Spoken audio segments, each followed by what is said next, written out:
everybody, to Badger football action on Snow TV.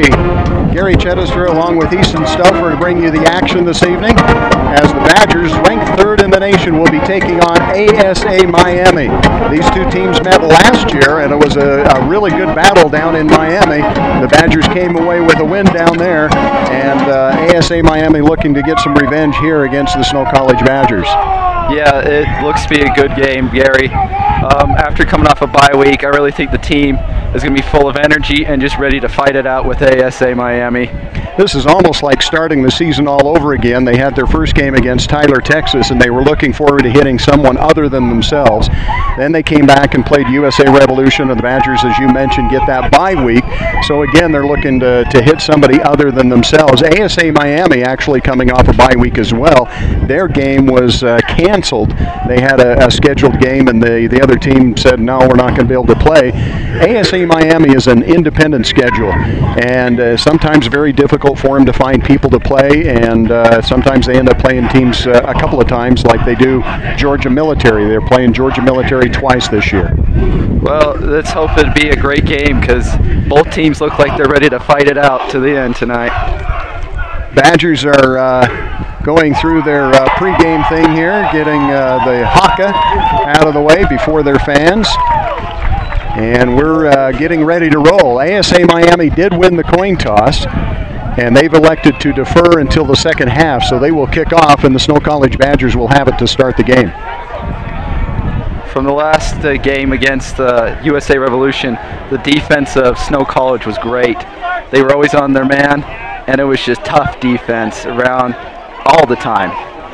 So we're looking forward to seeing them play against ASA Miami, what they can do. I agree.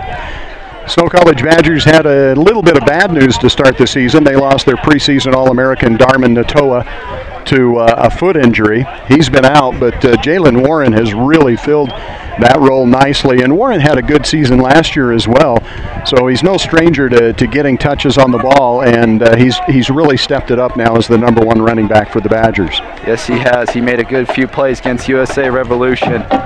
Looking forward to it tonight. So the Silver Storm, ASA Miami, will get set to kick off, doing the kicking duties. Somebody we don't have on the roster, number 45. I think ASA Miami only traveled about 45 players for this game. But they will kick off, and the Badgers with 2 deep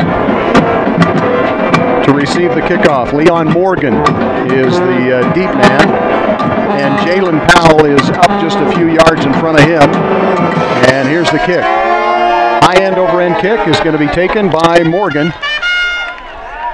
And illegal procedure is going to be called against ASA Miami, so they're going to have to kick it again back 5 yards, back to the 30-yard line. Well, looks like Snow gets a retry there. And the side judge is going back to talk to the head referee, explain what the call was. But he did signal illegal procedure. And we'll try it all over again. Here we go, 2 deep and ready for the football game to start. Thanks to our camera crew. Vahi on the camera. He can't hear me. Does a great job, yes, though. We're coming off of 2 soccer games.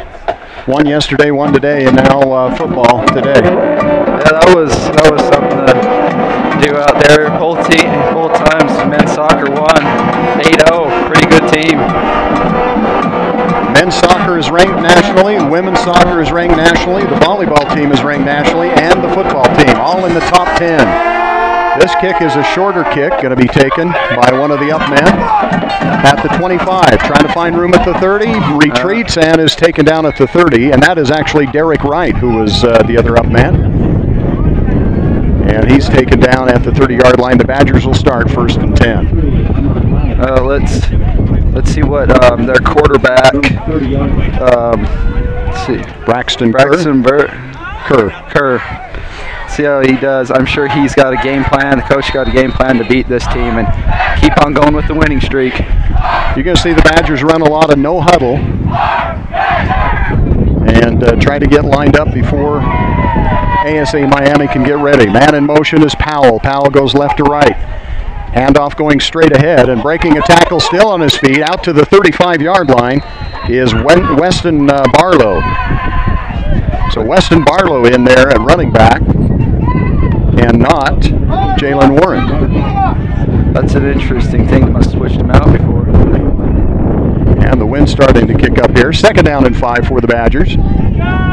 Handoff again, and Barlow tries to get to the outside, and he's caught behind the line of scrimmage. He's going to lose a couple of yards. It's going to bring up a 3rd and 8. Defense was good on that one. They knew the play, and they got right to him. No gain on the play. 3rd down. Yardage and the ball on. She's not doing those. So 3rd down, and call it 7. 3rd and 7 for the Badgers on their first possession here. Badgers go with the no huddle, but they're calling in the plays now. Derek Wright split wide to the right. Jalen Powell in the slot to the right. And back to pass is Kerr on a crossing route. The ball is tipped and the ball is intercepted. Or do they say incomplete? One referee is signaling incomplete.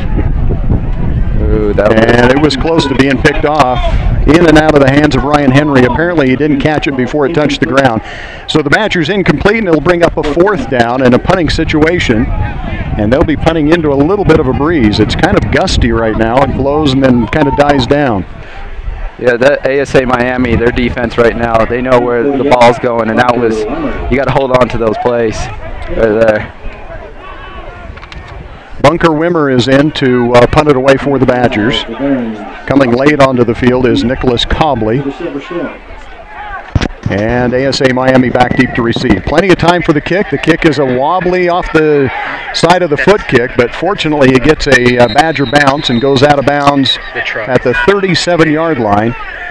So it'll be 1st and 10 for ASA Miami. They'll have it at the 37. It's first down for ASA Miami. So the Badger defense will come onto the field for the first time. And ASA Miami, fairly decent field position here. They haven't put the ball down yet, but it looks like it's going to be pretty close to the 37. Nope, make it the 36. So 1st and 10, ASA Miami, their first possession coming up here.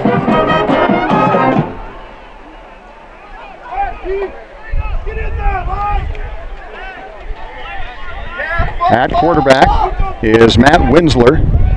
Winsler kind of bobbles the snap and hands it off. Going off right tackle is Evan Burgess on the carry, and Burgess is going to pick up good yardage as he gets out over the 40 to the 43. That was a good recovery by ASA Miami after the bobble.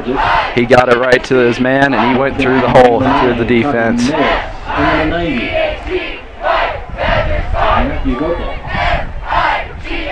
So ASA Miami on their first possession here. Again, Matt Winsler is the quarterback. Behind him and to his right is Evan Burgess, the running back. Single setback, 4 wide receivers, 2 left, 2 right. Handoff once again to Burgess. Burgess tries to find the hole, but he's wrapped up quickly. And coming up to make the tackle is Kahi Nevis again. Man, Kahi Nevis found and saw that running back going, and he read that play too well. So a gain of about a yard. It's going to bring up 3rd and a long 2. ASA Miami has to get over the 45 to the 46-yard line for the first down. Big defensive stand early in this ball game for the Badgers.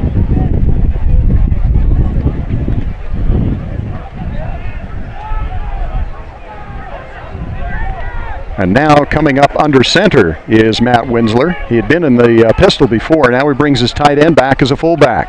Handoff again, and going straight ahead and getting the first down this time is Evan Burgess. So Burgess, 3 carries on the first 3 plays for ASA Miami. They pick up the first down out over the 45 to the 47-yard line. Man, Burgess, he's been finding those holes through that snow your defense, and he's been making them pay for it. Big running back. I can't tell you how big because we don't have any heights or weights for the ASA Miami team. But a big offensive line all the way across, it looks like. Now a new running back in there is Thomas Ward, and he's deep behind the quarterback Winsler. Winsler, play action, back to pass, has time to throw, goes over the middle and air mails it over everyone. Closest person defensively was Samote Lokutui. Good coverage by Snow. That was, they saw that play, and man, a good defense.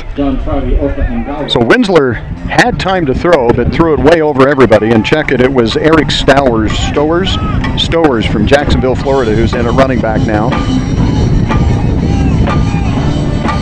in place of Evan Burgess, sorry. So Winsler calls out the play, 2nd and 10. Hands it off, and finding a hole off right tackle and picking up about 3 yards is Eric Stowers. Stowers looks like he's got a lot more speed than Evan Burgess, but the Badgers were able to wrap him up after a gain of 3.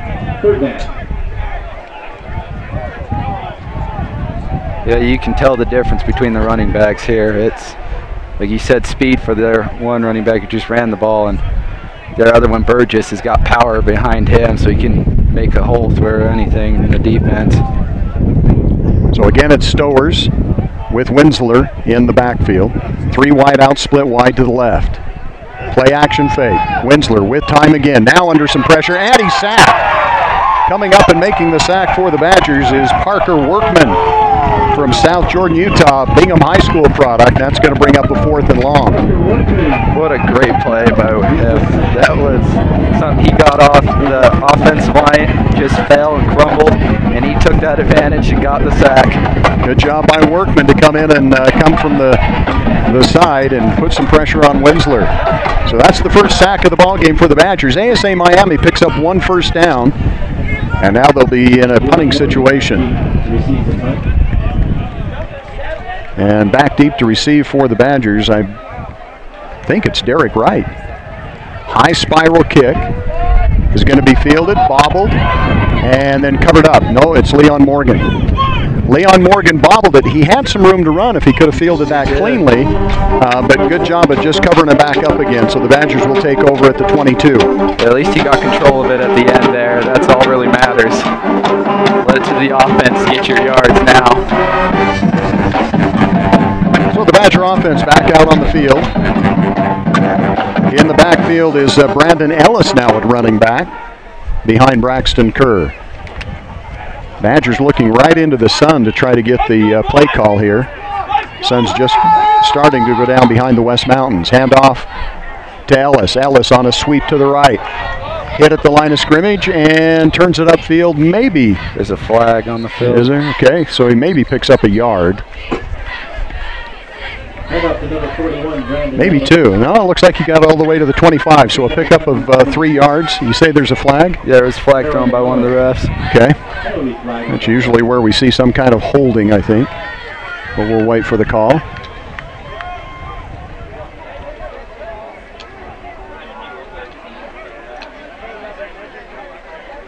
We're at Badger Stadium and Robert Stoddard Field.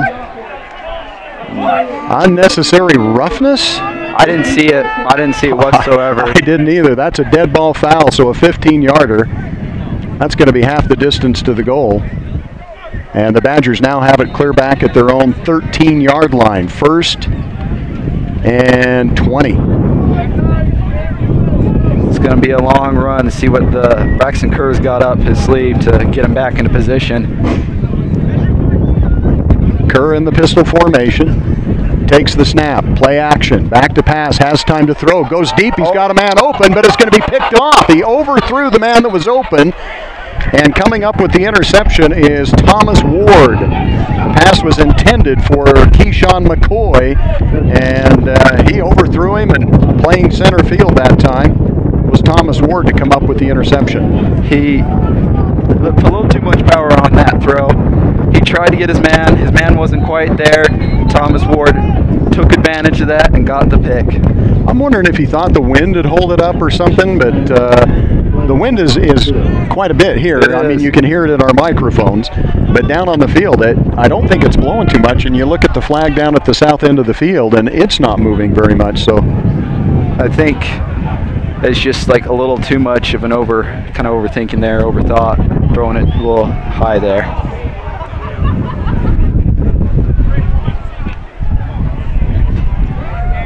Yeah.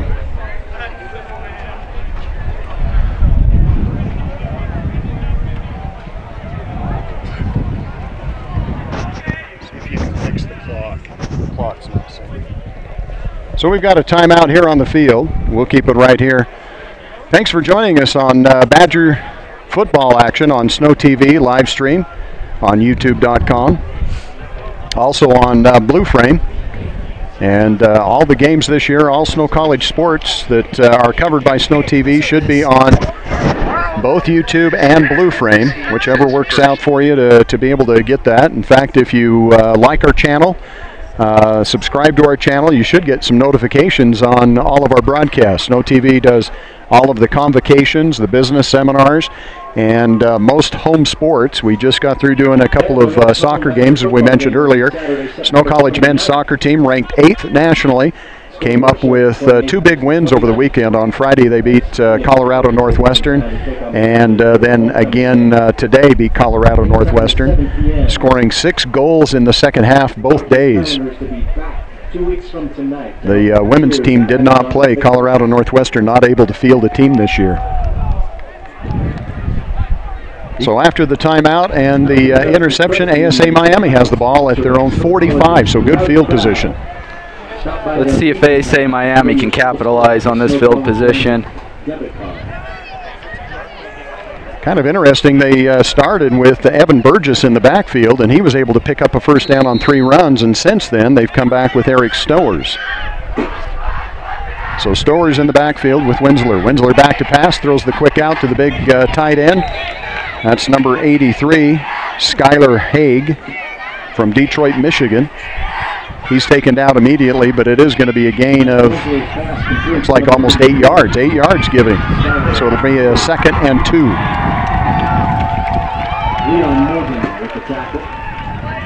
That was a great tackle by Leon Morgan there. It was a gain of 8, but he stopped him before getting the first down. 3 wideouts, 2 to the right, 1 to the left. Tight end now moves from left to right. And Stowers in the backfield, who gets the handoff. And he finds an opening, just scoots his way through there. It looked like the hole was initially plugged, but he broke it back to his right, back into the middle of the field, and was able to pick up the first down. That was a great run by ASA Miami. He plowed his way through that hole, and he got that first down. So Evan Burgess is checked back in now. Burgess, a running back from Pearland, Texas. And he's back in the backfield behind the quarterback, Matt Winsler. Winsler goes back into the pistol now, and he's got Burgess to his left. 1st and 10, inside of Badger territory. Handoff, and no one there defensively, and picking up good yardage. Almost got the first down before he was hit. On the carry is Evan Burgess, a gain of 9. Man, Burgess is just showing how good he is right now. He's reading that defense, and he is taking advantage of those openings that Snow has been leaving out for that team. So 2nd and 1 now. ASA Miami into Badger territory. 8:20 remaining here in the first quarter. It's a little bright.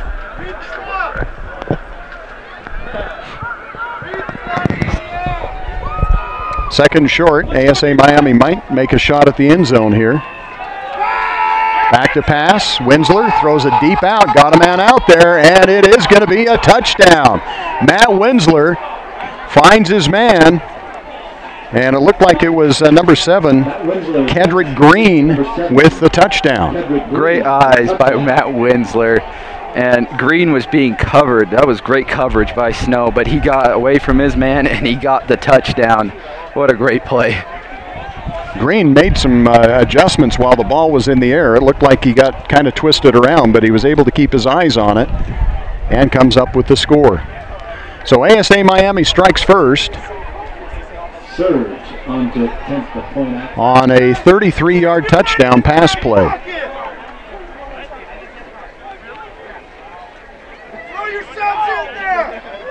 Extra point on the way. And the extra point is good. So ASA Miami leads it 7-0. The Badgers a little bit shell-shocked here. Yeah, Snow needs to come out. The Badgers need to come out and just make some good plays. They need to calm down. Don't let this affect them whatsoever. And just stick to the plan and just get up and score whatever way they can to get up on the board and make ASA Miami get on their toes a bit more. I agree.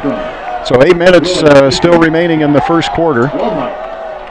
And ASA Miami strikes first. Badgers ranked 3rd in the nation. We mentioned that all 4 teams that are playing right now in conference play and collegiate play, the volleyball team is ranked in the top 10. The football team is ranked 3rd, and both men's and women's soccer are ranked 8th. So all 4 teams are ranked in the top 10 nationally. Which is really good for the small community school of Snow.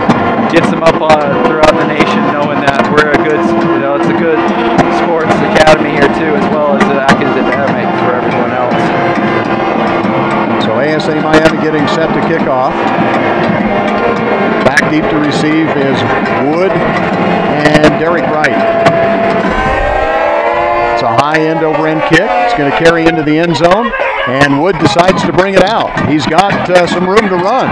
Breaks a tackle in the middle of the field, and he's taken down near the 33-yard line. Good return by Leon Wood. That was a good return. He saw that hole, but the defense just barely got there in time to stop him before he could run it all the way through to the touchdown line. So the Badger offense huddling on the sidelines. They'll break the huddle there and come right out into their formation. I'd like to wish a very happy birthday to Cody Adler. You see him, listen, happy birthday. So Weston Barlow is again at running back with Braxton Kerr. Kerr takes the snap, hands it off to Barlow. Barlow is swarmed over. I mean, there was nothing there at all.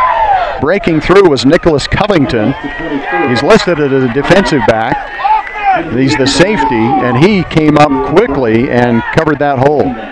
So 2nd down and 10. High snap. Kerr takes it. Throws short. He's got the tight end down the sidelines. Loses a helmet. Who lost? Oh, it's the ASA Miami player lost the helmet. But on the catch is Chase Hess. And that's enough for a first down. The Badgers get their first down. That's good. That's something for good momentum there. Badgers really need something to get them going and get this offense going here because they've been a little cold at first. So again, Barlow is in the backfield at the running back. We have somebody hurt on the field, it looks like, too. Oh, yeah, we do. The head trainer for the Snow College Badgers comes out to check him. We'll recognize a few more of our wonderful sponsors. Take off the end filter. Credit Union, Subway, Manti Telephone. Okay, and then maybe put it on low light medium. Douglas Dentistry, St. Pete Steel, Mountain American Credit Union. So as you mentioned, injured player out on the field. And now he's up. That's good. That's good. That is good. Nicholas Covington, the injured player for ASA Miami. He'll make it off the field under his own power. For their support of Snow College Athletics. And it'll be 1st and 10 for the Badgers at their own 46-yard line. The Badgers send Keyshawn McCoy split wide to the left. In the slot to the left is Powell. And the tight end is also split out to the left, and that is Chase Hess. To the right is Derek Wright. Back to pass is Kerr. Kerr has time. Deep over the middle, and somebody broke their route again. That's twice that Kerr has led it out over the middle of the field, and the closest player was number 9, Ryan Henry. That's not good. You can't break your route on those things because it will get picked off like it did the first time. 2nd and 10. Badgers again no huddle. This time they hand it to Barlow. Barlow tries to get to the outside. Does not make it. Great defensive play by big number 91, Xavier Newson from Breckenridge, Alabama. Newson and most of the ASA defense is just reading what Snow College is doing with the run, and they are taking advantage of it. He did not, I believe he did not get any yard on that one, did he? Just one. Just one. So 3rd and 9 for the Badgers. Kerr back to pass, out of the shotgun, looks over the middle, drops it off short to Derek Wright, and he's going to lose a yard. Great defensive play that time by ASA Miami again. The Badgers looking at 4th and 10. ASA Miami is showing their defense has come to play. Very good defense. Brought down immediately by number 2. Andrew O'Brien, the linebacker, able to stay with Derek Wright and bring him down for a loss. So the Badgers will punt it away. I think Snow just needs time. Kerr and many of the other players just need time to get into a rhythm. But ASA Miami's defense is not allowing that right now. Good snap, long time, almost some contact. Takes a Badger bounce. It's going to come to rest at about the 11-yard line. Nice punt that time by the Badgers. Bunker Wimmer. Now the Badger defense just needs to capitalize on this field position and make ASA Miami pay for how far they are in back from their end zone.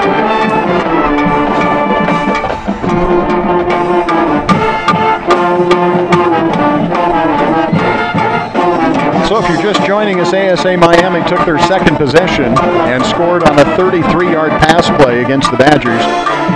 Now they have their 3rd possession starting deep in their own territory. This is their worst field position yet, starting at their own 11-yard line.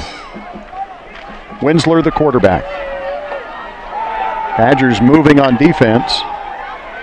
Handoff and picking his way for a few yards again is Evan Burgess. Burgess out to the 15-yard line, so call it a gain of 4. Burgess is showing to be such a great power running back just to get through that defense and get you that yardage you want. It didn't look like he was picking up much, but he falls forward after contact and is able to pick up 4 yards. The Silver Storm, 2 wide out, split wide to the right, 2 to the left. Now a man in motion from right to left, and he stops in the backfield. Again, that's Evan Burgess. Burgess gets the handoff, hit in the backfield, wrapped up, does a great job to get back to the line of scrimmage. And coming through to make the tackle for the Badgers was Trace Tupe. That was great for ASA Miami to make sure that they don't lose a yard, but also great play by the defense to come in, get through that hole, and wrap up the running back before he can do any damage to your defense there. Trace Tupe made contact, and then he was actually dragged for a yard as Burgess was able to get back to the line of scrimmage.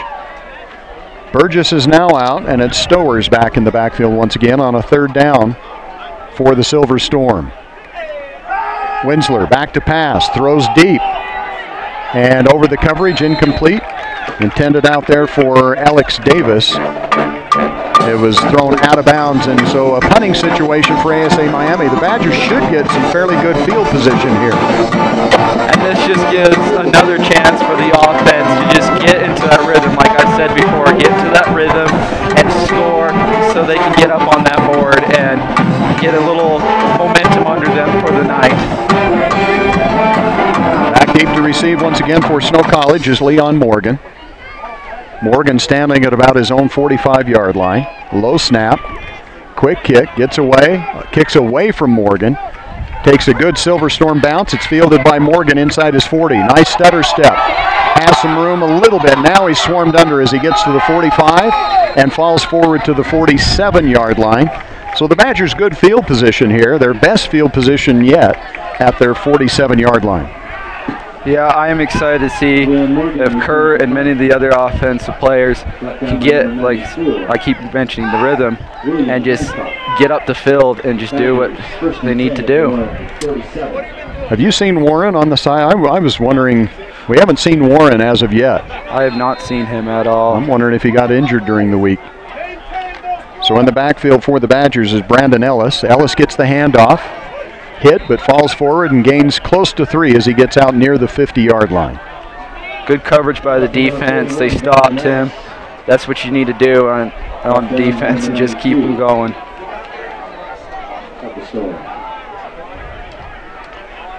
High snap, handoff to Ellis. Ellis kind of slips as he makes the cut, gets back to the line of scrimmage, and not much more. It'll bring up third down. Ellis again with the carry.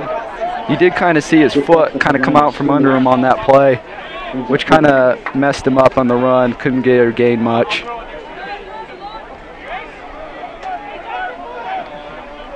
Back to passes Kerr. Got a man open. Makes the catch. Got to break a tackle to get the first down, and he does. That was a great play by Kerr to find his open man and make the defense pay for not getting any coverage on him. Keyshawn McCoy with the reception, and he kind of played around. It was nip and tuck whether he was going to get the first down, but he does. The Badgers are in Silver Storm territory. 1st and 10. Delay handoff. Goes to Ellis. Ellis has got some room to run. He's at the 30, the 25-20. One man to beat. Breaks it back inside. Touchdown. Ellis. Brandon Ellis with the touchdown. The hardest hit that he got was by his own player in the end zone. That was a great play by Snow. He saw that opening right as the play went on to the delay, and he went through it, and no man was there to defend him. That was great. This will help Snow get back into it. Extra point coming up for the Badgers. James Baird to try the extra point out of the hold by Kerr.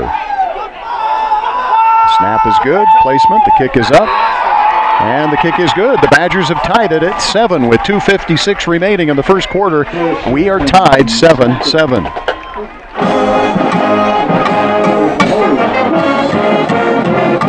I'm going to reflect again, Gary, on that play.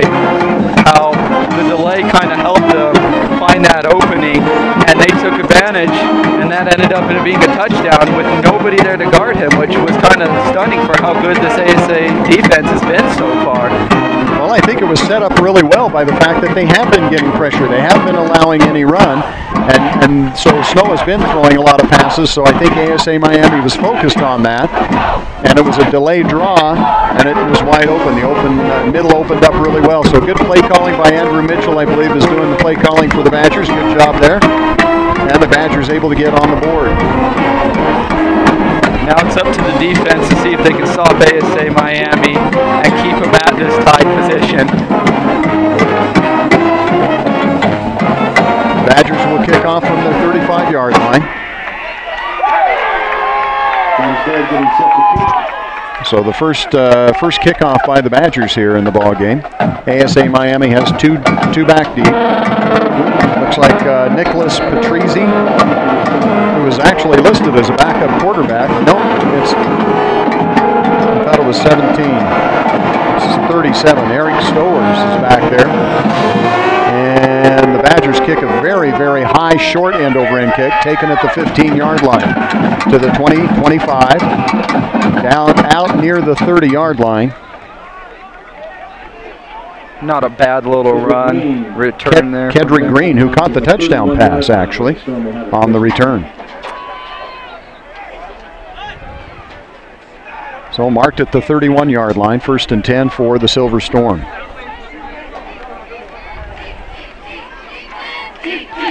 Evan Burgess at the running back with Matt Winsler at quarterback.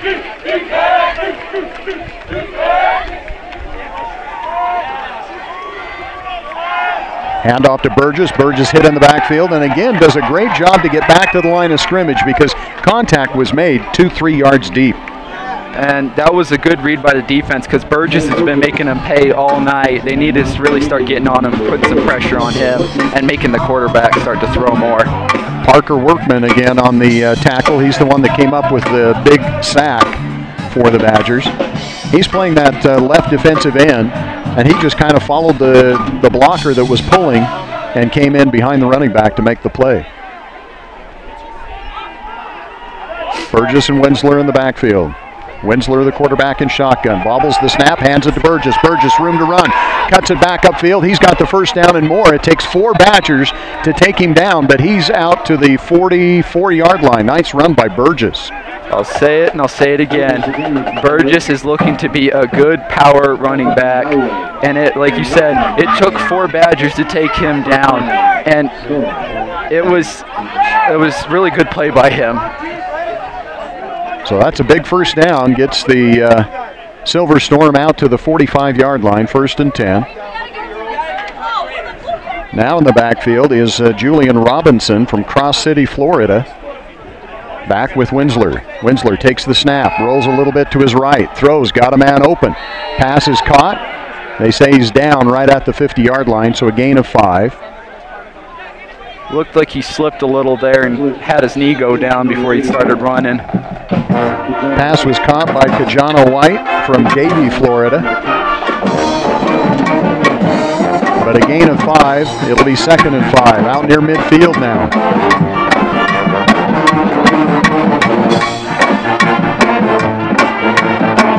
The Silver Storm has shown that they can move the ball against the Badgers. They did score on a big 33-yard touchdown play, but they've been able to had actually a lot more success moving the ball, I think, than the Badgers.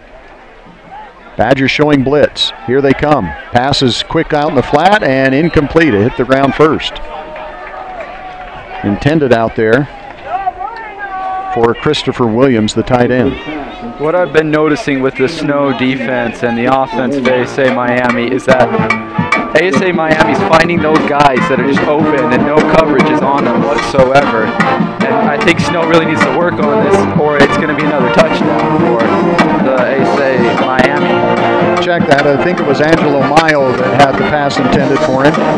Maybe it was Christopher Williams. He split out there again. Split out wide to the right. Handoff. Straight ahead. Maybe a gain of a yard. Not much. The Badger defense swarmed that time. Good play by the Badger defense. Defensive line just broke right through, and they made the tackle. Julian Robinson on the carry. They give him nothing. So 4th and 5 right at midfield. ASA Miami's going to go for it here on 4th down. So they come up to the line quickly. The Badger defense is ready. Key 4th down here at midfield. Badgers show blitz. Now they back off.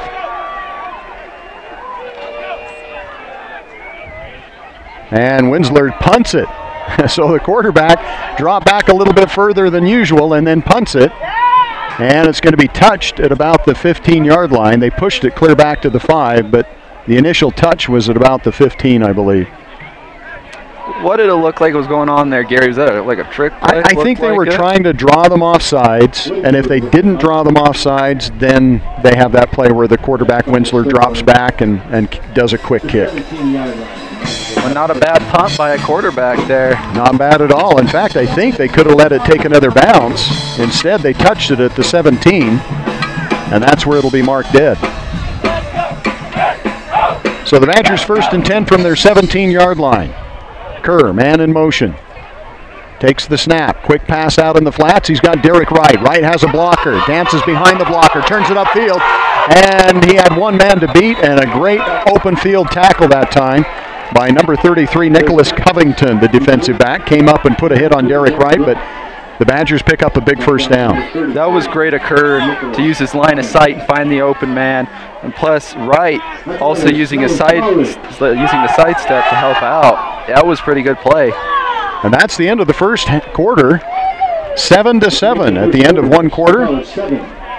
Badgers with the ball after picking up a 1st down.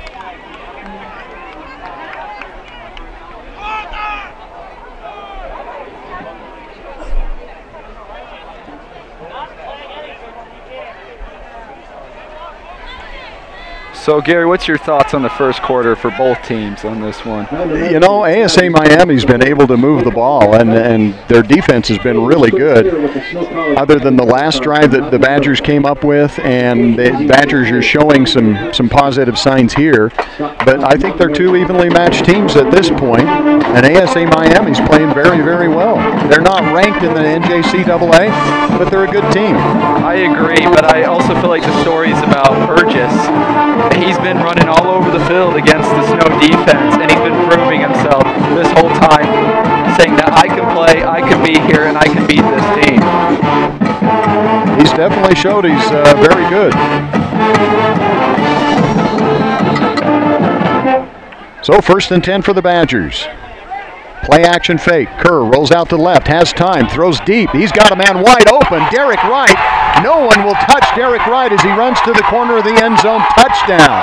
Holy mackerel, a 62-yard touchdown play. Derek Wright with the catch from Braxton Kerr. What a powerful arm by Braxton Kerr there to find Wright downfield and make it to the end zone. On the ASA Miami defense, though, nobody there to defend him. They were all close. Yeah, I can't believe how open Derek Wright was. I mean, there wasn't anybody within 10 yards of him when he made the catch. It was a foot race to get in the end zone, and Derek's probably not the fastest player on the Badger team, but he had enough speed to get in the end zone. It looks like in the backfield we have another hurt player for ASA Miami. We do. He's sitting at the 46-yard line. Now he gets up, and he'll limp off the field.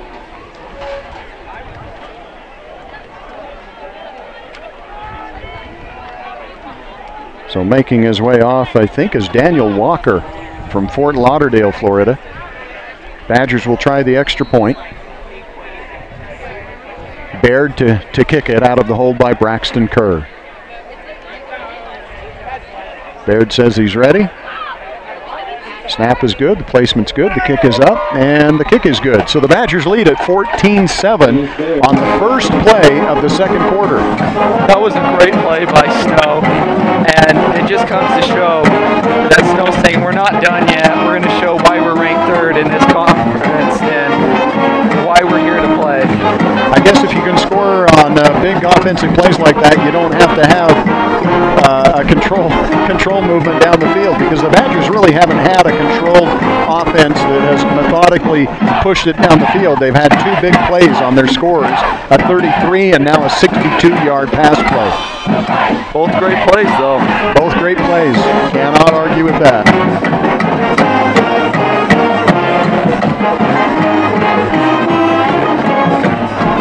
Now I'm curious to see, though, how ASA Miami reacts to this, to see if they're going to come back and just, take another jab at it, get another touchdown in the end zone, and see if they can tie it back up again.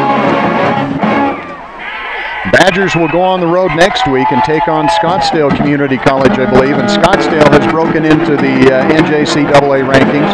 In fact, Eastern Arizona is in the rankings, Arizona Western and Scottsdale, as well as Snow College. So 4 teams from the Western States Football League now in the national rankings. Baird with the kick. Very high, very short, end-over-end kick. It's going to take a bounce. It's still loose. Now it's finally picked up. And being wrapped up and taken out of bounds is number 7, Kedrick Green. Little confusion that time. The up man thought that Kedrick Green was going to come up and field it, but he was too far back, and it bounced right behind one of the up men for the Silver Storm. So at the 27-yard line, Silver Storm will have it 1st and 10. Yeah, that was a weird little play there. Just miscommunication on that one.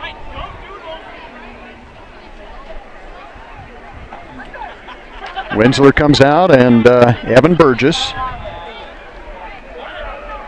in the backfield. 3 wide out, split wide to the left.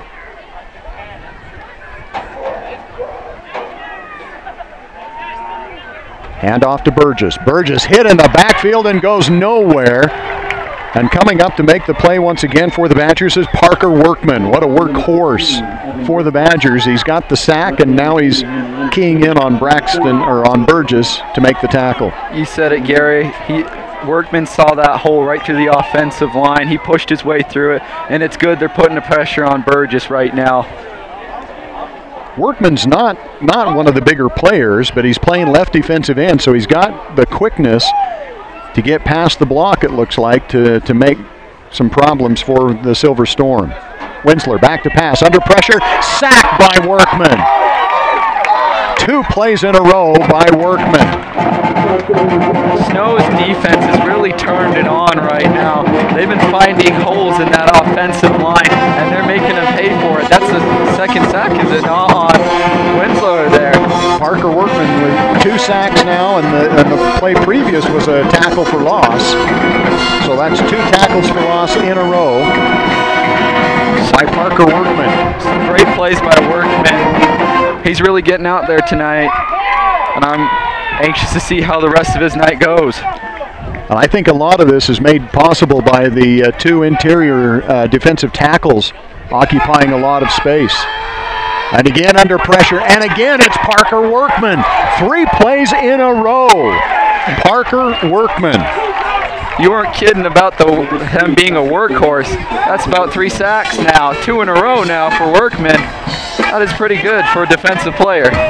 Well, ASA Miami lost 12 yards on that, and all of it was Parker Workman. He had 1 tackle for loss, 2 sacks, and now it's 4th and long for the Silver Storm. Morgan back deep to receive. This one's yours. Snap is good. Token pressure by the Badgers. High kick is going to be caught up in the wind. Get away from it if you're the Badgers. It goes out of bounds. Badgers are going to have good field position inside of ASA Miami territory. They will start at the 40-yard line. Let's see if Snow can pull out another great play like that and capitalize on this good field position. They've been doing it so far. They've caught the ASA Miami defense sleeping quite a bit, but I don't know now if ASA Miami will be sleeping too much longer. So good field position for the Badgers. Powell is in the slot to the left. Derek Wright wide left. Pistol formation for Braxton Kerr. Kerr with Ellis, I believe, in the backfield behind him. Brandon Ellis. Nope, it's not. But I can't see the number from this angle. Handoff. Breaking a tackle. Still on his feet. How about Shama Luani? That's the number, but Shama is listed as a linebacker. Wasn't it? Yeah, it's Shauna Luani. I heard the announcer say that. 36, yeah. He's listed as a linebacker, but he ran the ball pretty good there. Gain of 6. Play action. Oh, pass is knocked at the line, almost intercepted. Boy, if Braxton could have pump faked that and then stepped out of the way, I think he could have had a big play. Yeah, but I think he panicked on that one with the big defensive lineman coming right for him. Great play by ASA Miami to get through that offensive line and go after the quarterback. You're right. 3rd and 4. Big 3rd down for the Badgers in Silver Storm territory. Kerr back to pass. Has time. Got a man open. Powell. Powell makes the catch. Does he have the first down? Yes, he does. He's inside the 30. Great job by Powell to get open. Got hit a little hard on the end of that play, though. Did a good job of knowing where the first down marker was, going down beyond that, and then turning around for the pass. Badgers, quick play action. Kerr keeps it. Has some room to run. Breaks a tackle. He's inside the 15-yard line. Braxton Kerr on the keeper. That's enough for a first down. The Badgers 1st and 10 from the 14 now. That was some great eyes by Braxton Kerr to get through that offensive line, find the opening, and make the defense pay for what they did, leaving that opening. Badgers now go with an empty backfield. But is there a timeout on the field? Looks like there is a timeout. Did the Badgers call it, or did... hurt player again. Is it really? Miami. Miami's got another injured player. Yeah, they do. He's laying down right at the 15-yard line. So the Badgers are able to move the ball now. They looked anemic, quite honestly, on their first 2-3 possessions in the ball game, but now it looks like they're firing on all cylinders and able to come up with some good runs and good play action. I agree. I think what really happened at the start for Snow is just that ASA Miami's defense just seemed to look like they come out to play, and they kind of really rattled that team quite a bit, especially Braxton Kerr for a while there. But Kerr, after getting those 2 good plays into him, really brought it, I think, got his confidence back up to get them going.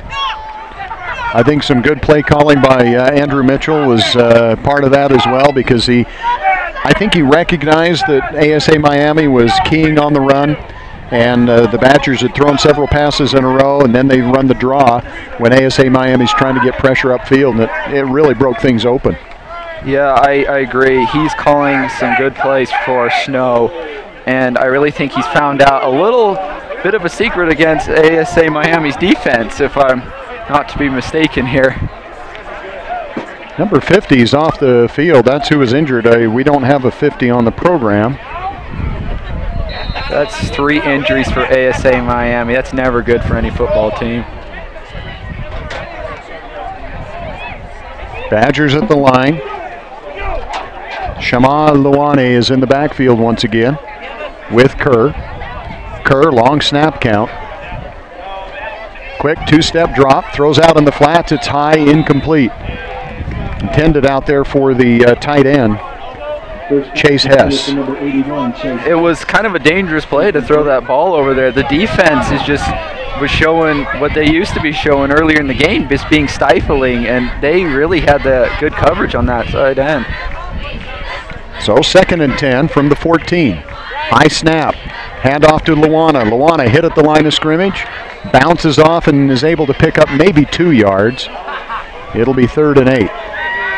It looks like ASA Miami's defense has calmed down a bit and is just starting to read Snow's plays a bit better than they were previous to the injury.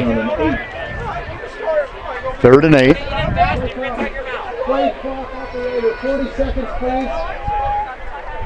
We're in the 2nd quarter. Badgers lead it 14-7. And a big 3rd down here. Kerr, long snap count. Now they stand up and look to the sidelines for a play coming in. They've got Hess in the backfield. Hess now in motion, left to right. High snap, handoff. Nothing there. On the run play that time was Brandon Ellis. I wonder what they were going for there. There wasn't any room for him to run that one. I guess, you know, those trick plays have worked before here, which has showed this game today for great plays, but no room for him to run that time. 4th and 8, and the Badgers going for it, not going to settle for a field goal. They've got nobody in the backfield, 4 wideouts. Kerr back to pass, looks in the left end zone. I can't see it. Well, hold on. What's the call? Touchdown, Snow College. I couldn't see it. I was looking at the scoreboard. Thanks to Vahi for following the play. Good job, bud. Touchdown, yeah. I couldn't see who caught it. I couldn't see anything. We're kind of on a platform to the side of the press box, and we were blocked to that play. Looks like Jalen Powell came up with the touchdown, is what the scoreboard's saying. I actually didn't think he got it at first. That was some good coverage right there by the defense, but the extra point is on the way, and the extra point is good. The Badgers lead at 21-7.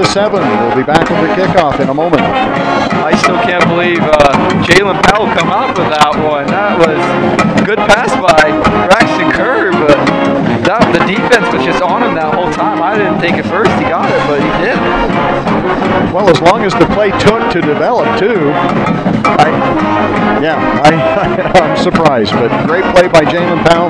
Good pass, obviously, by Braxton Kerr. And the Badgers now lead at 21-7. Another excellent play call right there.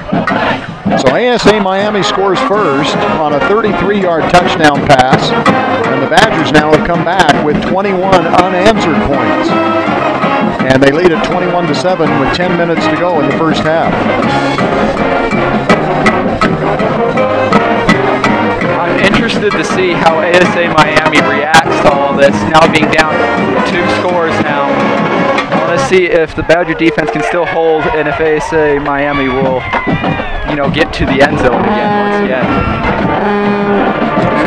Baird getting set to kick it off for the Badgers.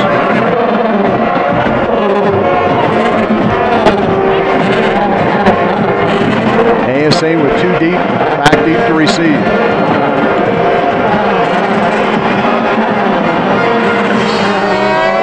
Baird with, again, a very high, short end-over-end kick, and a fair catch is signaled for by one of the up men. That time they didn't want to have any mistakes made. That's Ryan Henry, who's actually defensive back, or was it the receiver? Christopher Williams, the tight end, made the catch. He's a pretty tall tight end. He is, and he's actually been playing more split out, more like a wide receiver. Go ahead. I was going to say, for being a tight end, I think he could do really good with receiving, like you said, because for how his size is and just the length, he can do got a lot more than just being a normal tight end for being a big target. So good.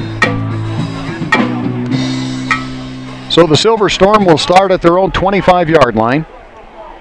Winsler in the backfield with Burgess, I believe. Delay handoff, and again, nothing there. Is that Workman again? No, it's not Workman. Malulu looks like. Kennedy Malaulu. Well, he's a Workman clone. He did the same thing. Yeah, he did. He just read that from his left defensive end, and it's a little delayed handoff to Burgess, and he just came in and went straight after Burgess and caught him from behind. Now it's Kahi Nevis that's in that position on 2nd and 13. Winsler, screen pass over the middle. Caught by Burgess and taken down near the original line of scrimmage. That was a good play by the defense. They really got up in Winsler's face right there. But kudos to Burgess for catching that with a whole bunch of defenders around him. Yeah, he was in traffic and still got his hands on it. So 3rd and long for ASA Miami. 2 wide out, split wide to the right. One of them is Kedrick Green, who has the touchdown pass. 1 split wide to the left. Miami now bringing max protection as they got 2 running backs in the backfield. Passes out in the flats. It's going to be picked off. The Badgers pick it off and take it in for a pick 6. On the interception is Samote Lokutui. Samote Lokutui read that and just stepped in front of it, took it, and went right in for the touchdown. That was a great play. The thing was, though, is that the offensive line left such a big hole for Winsler. And, you know, you got to really protect your quarterback, especially on those plays. And the hit, I think, made Winsler lose a bit of it, the ground there. The steam. Yeah, the steam, and just... Well, great interception there by Lokutui. Good job by Andrea on the instant replay. Good job by Vahi on the camera.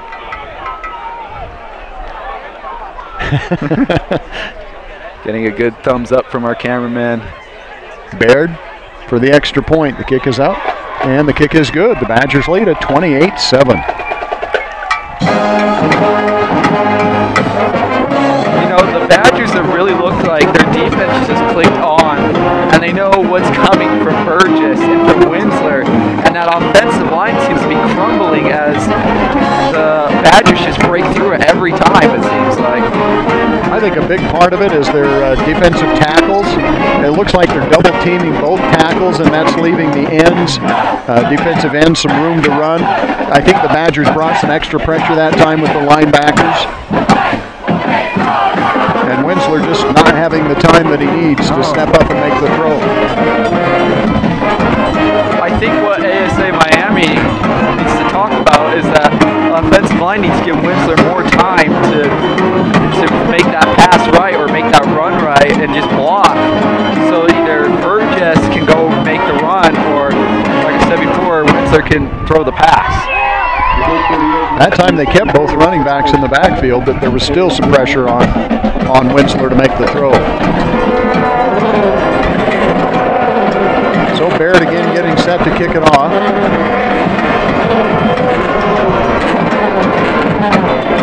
ASA Miami has brought up their deep man all the way up to the 15-yard line now, anticipating the short kick by the Badgers.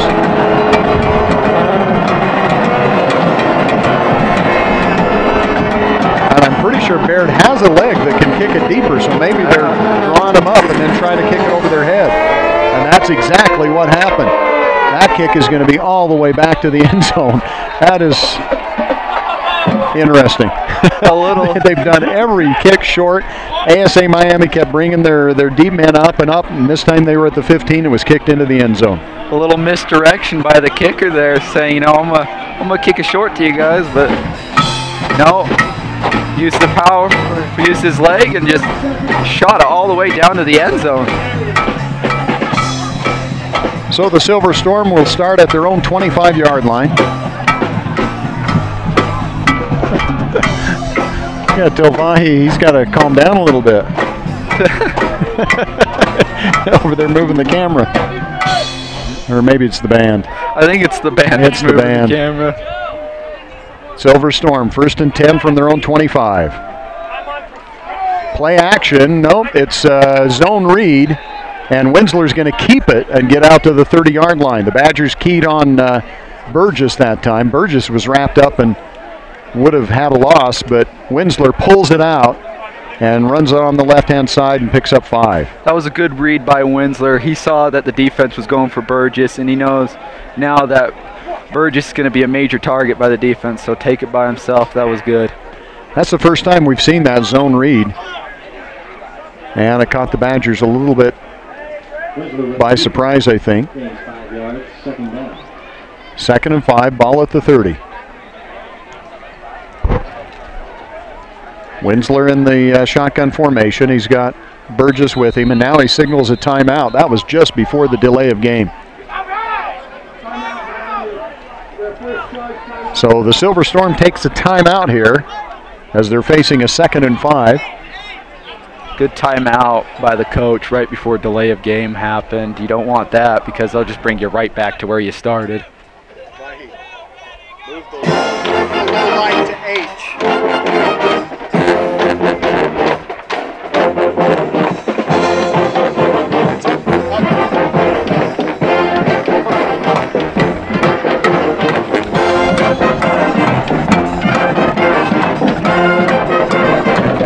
So ASA Miami scores first on a 33-yard touchdown play, and the Badgers now have scored 28 unanswered points to lead it 28-7 here in the 2nd quarter. That is some great plays by Snow to get him back in it and just give him this huge lead. ASA Miami came out strong, but you notice that they started to go a little bit downhill and just production and getting yardage and with the defense and everything. I think a little conservative as well. Maybe need to open up the playbook a little bit more against the Badgers. I agree. They've been running it a lot with Burgess, and Winsler's just been trying to pass it, to try to switch it up like what the Badgers been kind of doing. Winsler hands it off to Burgess. Burgess hit at the line, keeps the feet moving and picks up about 1.5 yards. It'll be 3rd and call it 3. Man, Burgess looks like he's just powering through that defense. No matter what you do, you got to make sure that guy's down or he'll keep running on you. The only time he's been tackled for loss is when he's been tackled from behind. 3rd and 3. Badgers jump off sides and get back. Now it's a quarterback sneak, and I don't think he got it. In fact, no gain at all. That's an unusual call, I think. At that point, unless you're just trying to catch him by surprise, a quarterback sneak usually does not gain 3 or 4 yards that was needed.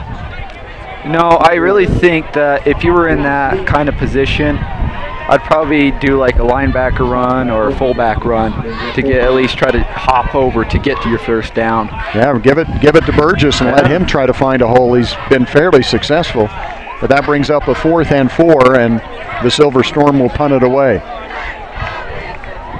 Another Silver Storm possession coming up empty-handed. Kick is away. It's a beautiful high end-over-end kick. And it takes a little bit of a Silver Storm bounce. I don't know what Wood is thinking, but he picks it up. He's clear back to the 10-yard line. Now at the 15-20, down the sidelines. That's what he was thinking. He waits for blockers, cuts it back. Are you kidding me? Leon Morgan. Now we got a flag down. Yeah, that was thrown right as the blockers were going. I bet you it's a holding on the Snow Badgers. Could be. What happened, I believe, and we'll have to see the instant replay. Let's watch it here. I think one of the Silver Storm players tapped the ball, trying to tap it towards a Badger, and then once he touches it, Morgan had the presence of mind, go ahead and pick it up. And that's exactly what happened. They tipped it. Morgan decides to pick it up and run, but it's going to be a penalty against the Badgers. It looked like it was holding on the Badgers right there. I could be wrong, though. Here comes the call from the referee. Oh, my goodness. Another unnecessary roughness. And the play's still going. Usually an unnecessary roughness is after the play's over. But that play was still going. I don't know. Well, I didn't see it, so. I didn't either. I think it was in the backfield because right as Burgess hit the 40, I saw the flag being thrown right there. Okay. So that negates a touchdown run by Morgan, and the Badgers will start at their own 25-yard line. Braxton Kerr, I think Ellis is in the backfield with him. Can't see a number right now, but I believe it's Ellis.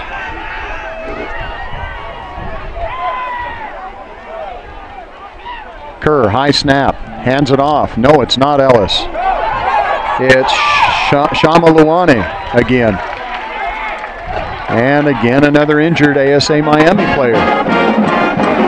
This is not good for any football team, at least probably say 4 now, isn't it not, to have injured players? Yeah, and I don't know, I haven't kept track of the numbers to know if they've come back on the field or not.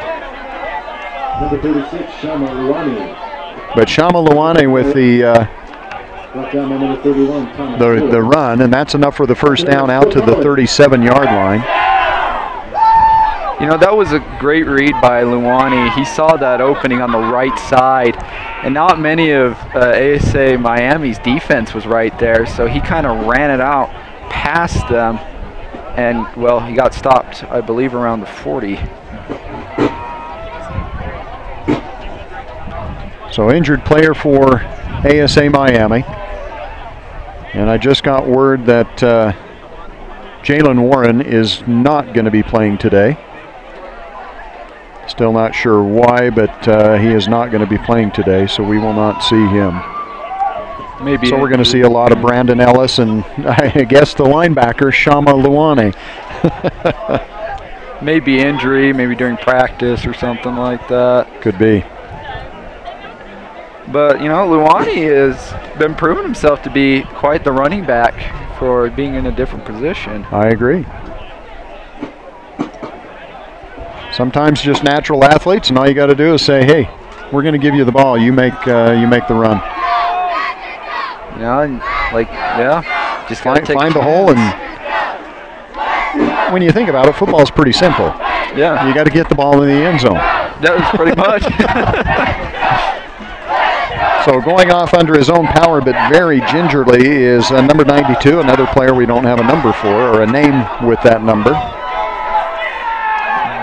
But could be Xavier Newsom or Titus Duncan maybe. They're listed as 91 and 93, but we do not have a 92, but that's who's going off the field.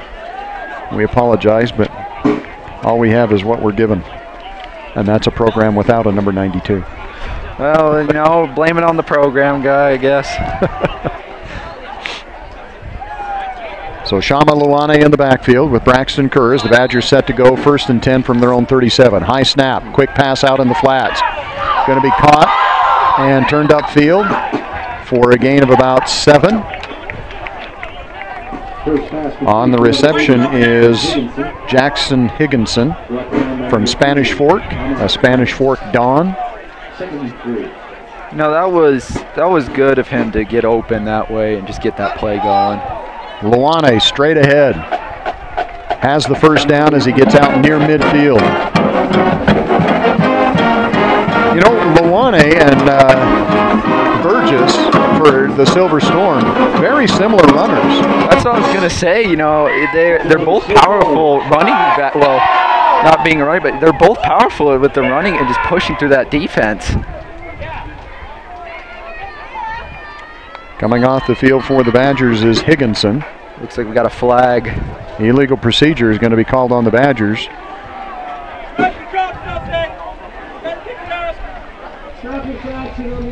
You can hear the Badger fans in the background wondering what the call was about. So it'll be 1st and 15 back to the 45-yard line. High snap, handoff to Luane. Luane does a nice spin, picks up 5 yards, back to the original line of scrimmage near midfield, and it'll be 2nd and 10. I'm really starting to like this Luane. He's just getting through it, and especially with that hard hit, making him like getting a little spin there. He powered on through it and had a little celebration afterwards. Silver Storm showing the blitz here with the linebackers. Play action, freezes them. And Kerr goes down the sidelines, had a man open, but it's too high, incomplete, and a flag is going to be thrown. Looks like that might be ineligible receiver downfield. They had 2 offensive linemen that were easy 5-6 yards downfield. You got to make sure you keep many people's back so you don't get that call on you. That's 2 penalties in a row on Snow, is it not? Oh, they call a personal foul. Oh. That's even bigger. Personal foul on who? That's going to be a 15-yard penalty. It was on Helaman Sangapolu. That is interesting. I never saw a personal foul there. And he's listed as a defensive lineman, but I think he's playing center for the Badgers. Yeah, he is. Helaman Sangapolu from Lehigh. Hometown right there. It's going to be a wide receiver screen, and the Silver Storm read that beautifully. Yeah, that was just a great read by them. Gain of maybe 2. The penalties have not really been helping Snow on this drive, and now ASA Miami's got a little bit of momentum with them, with the defense, just to keep stopping them over and over again. Big 3rd down here, 3rd and very long. Kerr has time to throw, now steps up in the pocket. He's across the line, he has to run, and he gets to the 45-yard line, but well short of the 1st down. Still good by Kerr to notice that nobody was open and just take the ball to himself. Sometimes you just got to do that and just take matters into your own hands. Well, a good thing he didn't try to force the play, force it into coverage. That's where you get picked off a lot of times. So the Badgers will punt. I believe it's the first punt for them this 2nd quarter. I think you're right. Long snap count. Snap is high, but fielded well. Rugby-style kick is on the way. High end over end kick. They signal get out of the way. And it's going to come to rest at about the 24-yard line. No Miami players hopped on that one. They just let Snow take it there.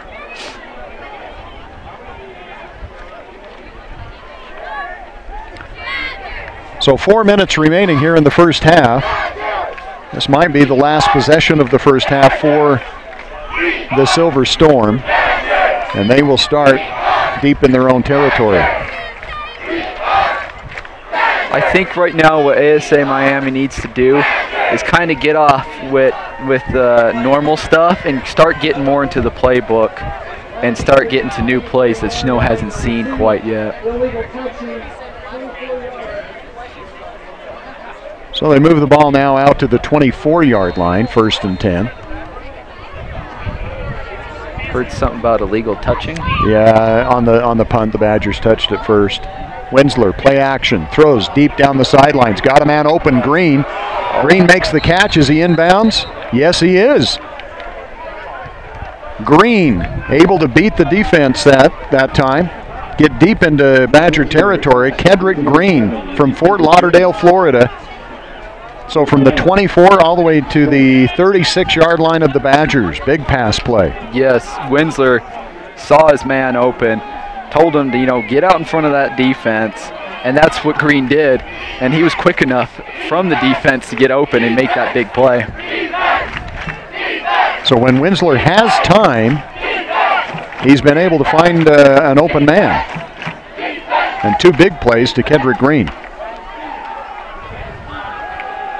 Handoff is going to be Burgess, and Burgess is going to be wrapped up after a gain of maybe 2. I think now Snow has seen it so much with Burgess that they know when he's going to run it and when he's going to play it, because he hasn't gained much more than he had in that 1st quarter. Yeah, those first, 3 possessions, 3 or 4 possessions by the Silver Storm, Burgess was a key man with that, and you're right, he hasn't broken off the big runs that he did the first time. So 2nd down and 8, clock continues to run, we're under 3 minutes.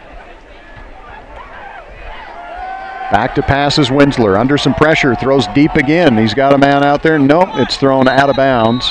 Intended for Kedrick Green. It looks like Green was waiting for the foul call there, penalty, because he kept looking at the ref saying pass interference, what it looked like, and didn't get there in time, I guess. So it should bring up a third down. 3rd and 8. Well, flag on the play. Holding. The Badgers going to take the penalty or not? Yeah, he was pointing towards the ASA Miami, so I wonder if it was holding on them during that play. Yeah, it was. But I was saying if the Badgers were going to take the penalty, I'm surprised they didn't take the down, which would have brought up 3rd and 8. Instead, they take the penalty, so it's 2nd and 18. But back to the 44-yard line. Winsler with 2 men in the backfield. 2 wideouts to the right, 1 to the left. Kedrick Green is wide left. Handoff goes to Burgess, and Burgess is going to be wrapped up in the backfield. Great defensive play that time by Isaac Fotu. Defensive lineman from Alpine, Utah, played his high school ball for Lone Peak, and they read that with Burgess and a tackle for loss. I really think that now the coach needs to consider for ASA Miami to keep Burgess out there on some plays, but to run other running backs to keep Snow on their guard. Now Snow, I think, is, like I said before, starting to read Burgess quite well. Well, you said it. Burgess now goes off the field. And 3rd and long for ASA Miami. 2 wideouts to the right. Kedrick Green wide left. On 3rd and 20. Winsler right across the middle, got a man open. It's going to be a good gain, but short of the first down, and now a flag comes in late. And there's no Badgers anywhere around. I don't know what this call is going to be.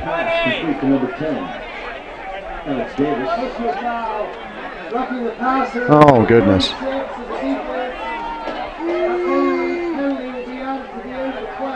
Well, that gives them a first down. Badgers had held them short of the first down, even with the pass completion, but because of the roughing the passer call, it's going to be a first down. And ASA Miami is now going to have really good position. That puts them inside the red zone at the 18-yard line. Nope, 17-yard line.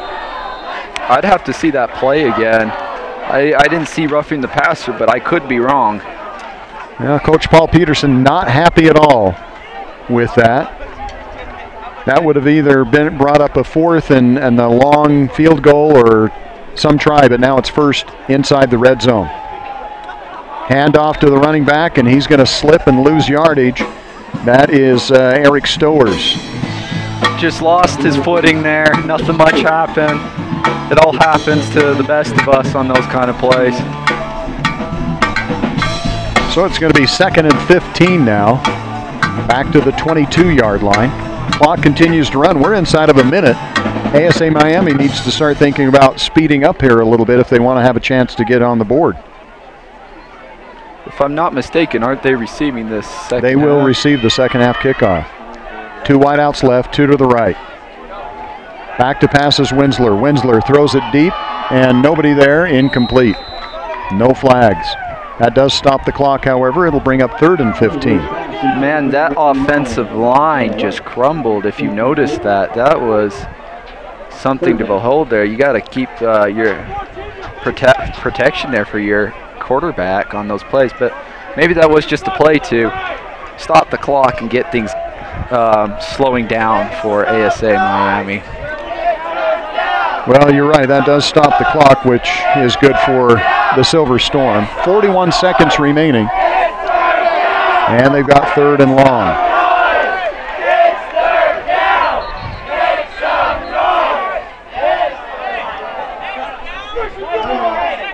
Looks like timeout was called there by who, though?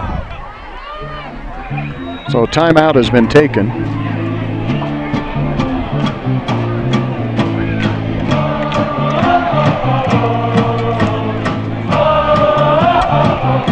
So Gary, what would you recommend if you were the ASA Miami coach right now and you're telling your guys in the huddle what they need to do to get this score before they receive the ball this second half? Well, I think they need to try to do something to slow down the pass rush, and a lot of times you do that with a play action. We haven't really we've seen one screen, that middle screen, maybe set up a screen or a draw play to try to slow down that rush because Winsler is getting some pressure on him. You need to get some time to be able to get it to the outside receivers, and when he's had time, he's found Kendrick Green twice now. Agreed. Kendrick Green's been his main target so far. I think what ASA Miami needs, though, if Winsler does get time, that they need other receivers to get open.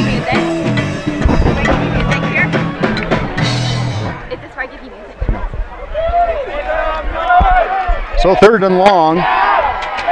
Winsler run at the quarterback. Back to pass. A little roll out to the right to buy himself some time under pressure and sacked all the way back to the 36-yard line. Again, Parker Workman, one of the men there to put the pressure on. No, just another great play by the defense, another great play call. And it just comes to show that ASA Miami's offensive line needs to give him more time to be that offensive weapon that Winsler showed that he can be with Green and other receivers on that team. I think you got to credit that sack to the defensive backs. And now timeout's going to be taken with 4.4 seconds remaining. And ASA Miami takes their 3rd timeout of the half here. I think you got to think that they're out of field goal range here. That's at the 36-yard line. So if they try a field goal, it's going to be a 52-yard field goal attempt. So set up a play here with 4.4 seconds to try to get the touchdown. You know what? I agree with that because you're receiving it next game. So what do you got to lose right now when you're receiving it the next half? So just try to gun it downfield, see what your receivers can do or tight ends, and just see if you can come up with the points.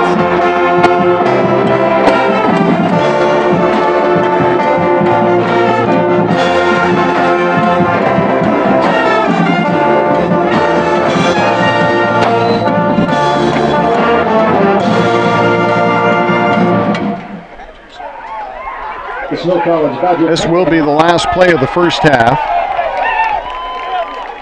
4.4 seconds remaining. And I am interested to see what ASA Miami has planned right now. Burgess in the backfield with Winsler. 3 wide out, split wide to the left. They got the tight end on the right side of the formation here. Badgers are back deep with 4 men deep. Winsler has the arm, throws deep in the end zone. And it is caught for a touchdown. Oh my Unbelievable. Goodness. Unbelievable. What a throw by Winsler. What a catch down there in the end zone. I didn't see who came up with it. I didn't either, but I think it's... I'm trying to watch him. If he'll turn towards us, I'll be able to get his number. 89.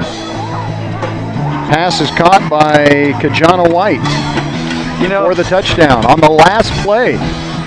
What a great play call, but it mostly goes to the credit of Winsler and White. I mean, Winsler had somebody in his face right at that second he threw it, and he still found his man downfield, and White with an incredible catch in traffic with, I'd say, maybe 4 Badgers on top of him. The Badgers knew what was coming. They had 4 players back defensively, and now there's a flag on the extra point. ASA Miami started with too many players on the field. 1 ran off, but illegal procedure.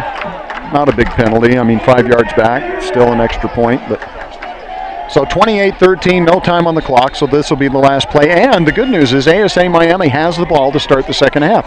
So they get some momentum going in here at halftime.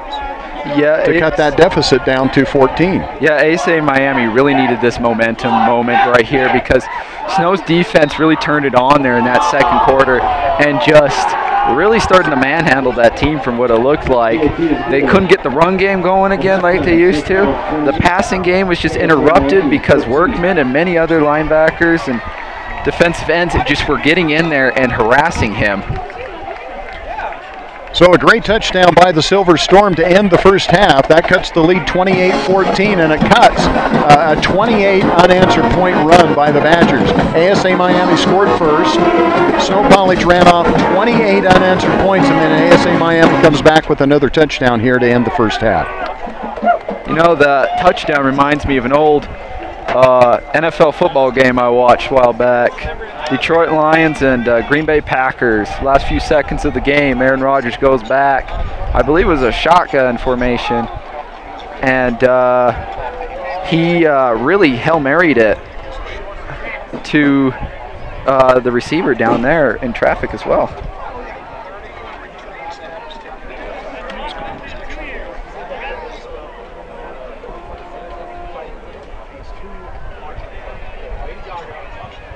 Very smoky day down here. There's a wildfire, I believe, near Payson, if I'm correct. It's really putting up a lot of smoke. You can just smell it in the air, and now as you're looking through the floodlights, you can see it. So on the stream, we're going to go to a bunch of instant replays here, the highlights of the second half. And we'll take a chance here to get a drink of water, and we'll be back with you after the highlights.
stats for you from the first half of action. Let's run down first off for Snow College.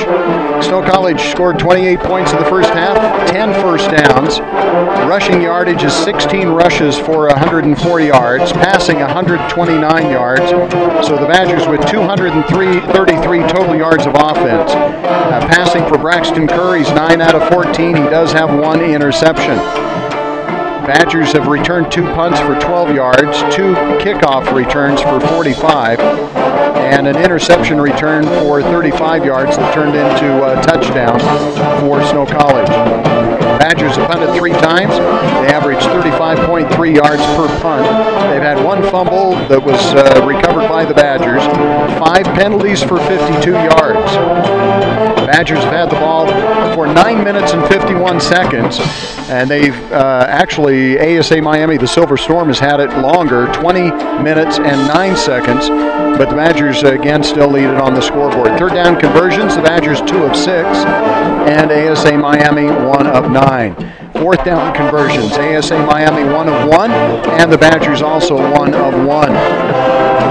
Both teams have had 1 chance to score in the red zone, and they both converted on those. The Badgers have scored on big plays. ASA Miami also had the 1 big play to Kedrick Green, and they have 14 points, 7 first downs compared to the 10 for the Badgers. 23 rushing attempts with 12 yards positive rushing.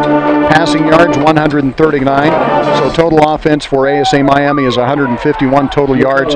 Snow College Badgers 233. Kickoff return yards 2 for 18 for the Silver Storm. Interception returns 1 return for no yards. It was basically caught, and then the defender fell down making the catch, so it was stopped there.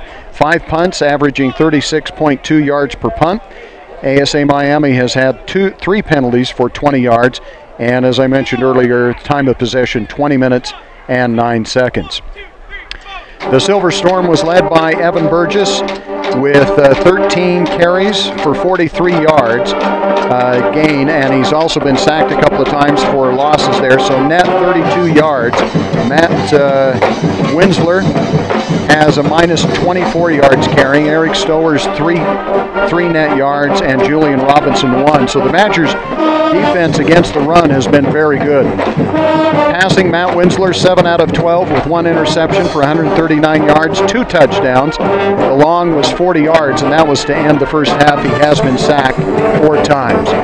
Receiving, Kedrick Green, 2 receptions, 73 yards, his long of 40, and he had the touchdown that was 33 yards. Kajana White, 2 receptions for 39 yards, 1 touchdown, and the long was 35, and that was the one that ended the first half of play.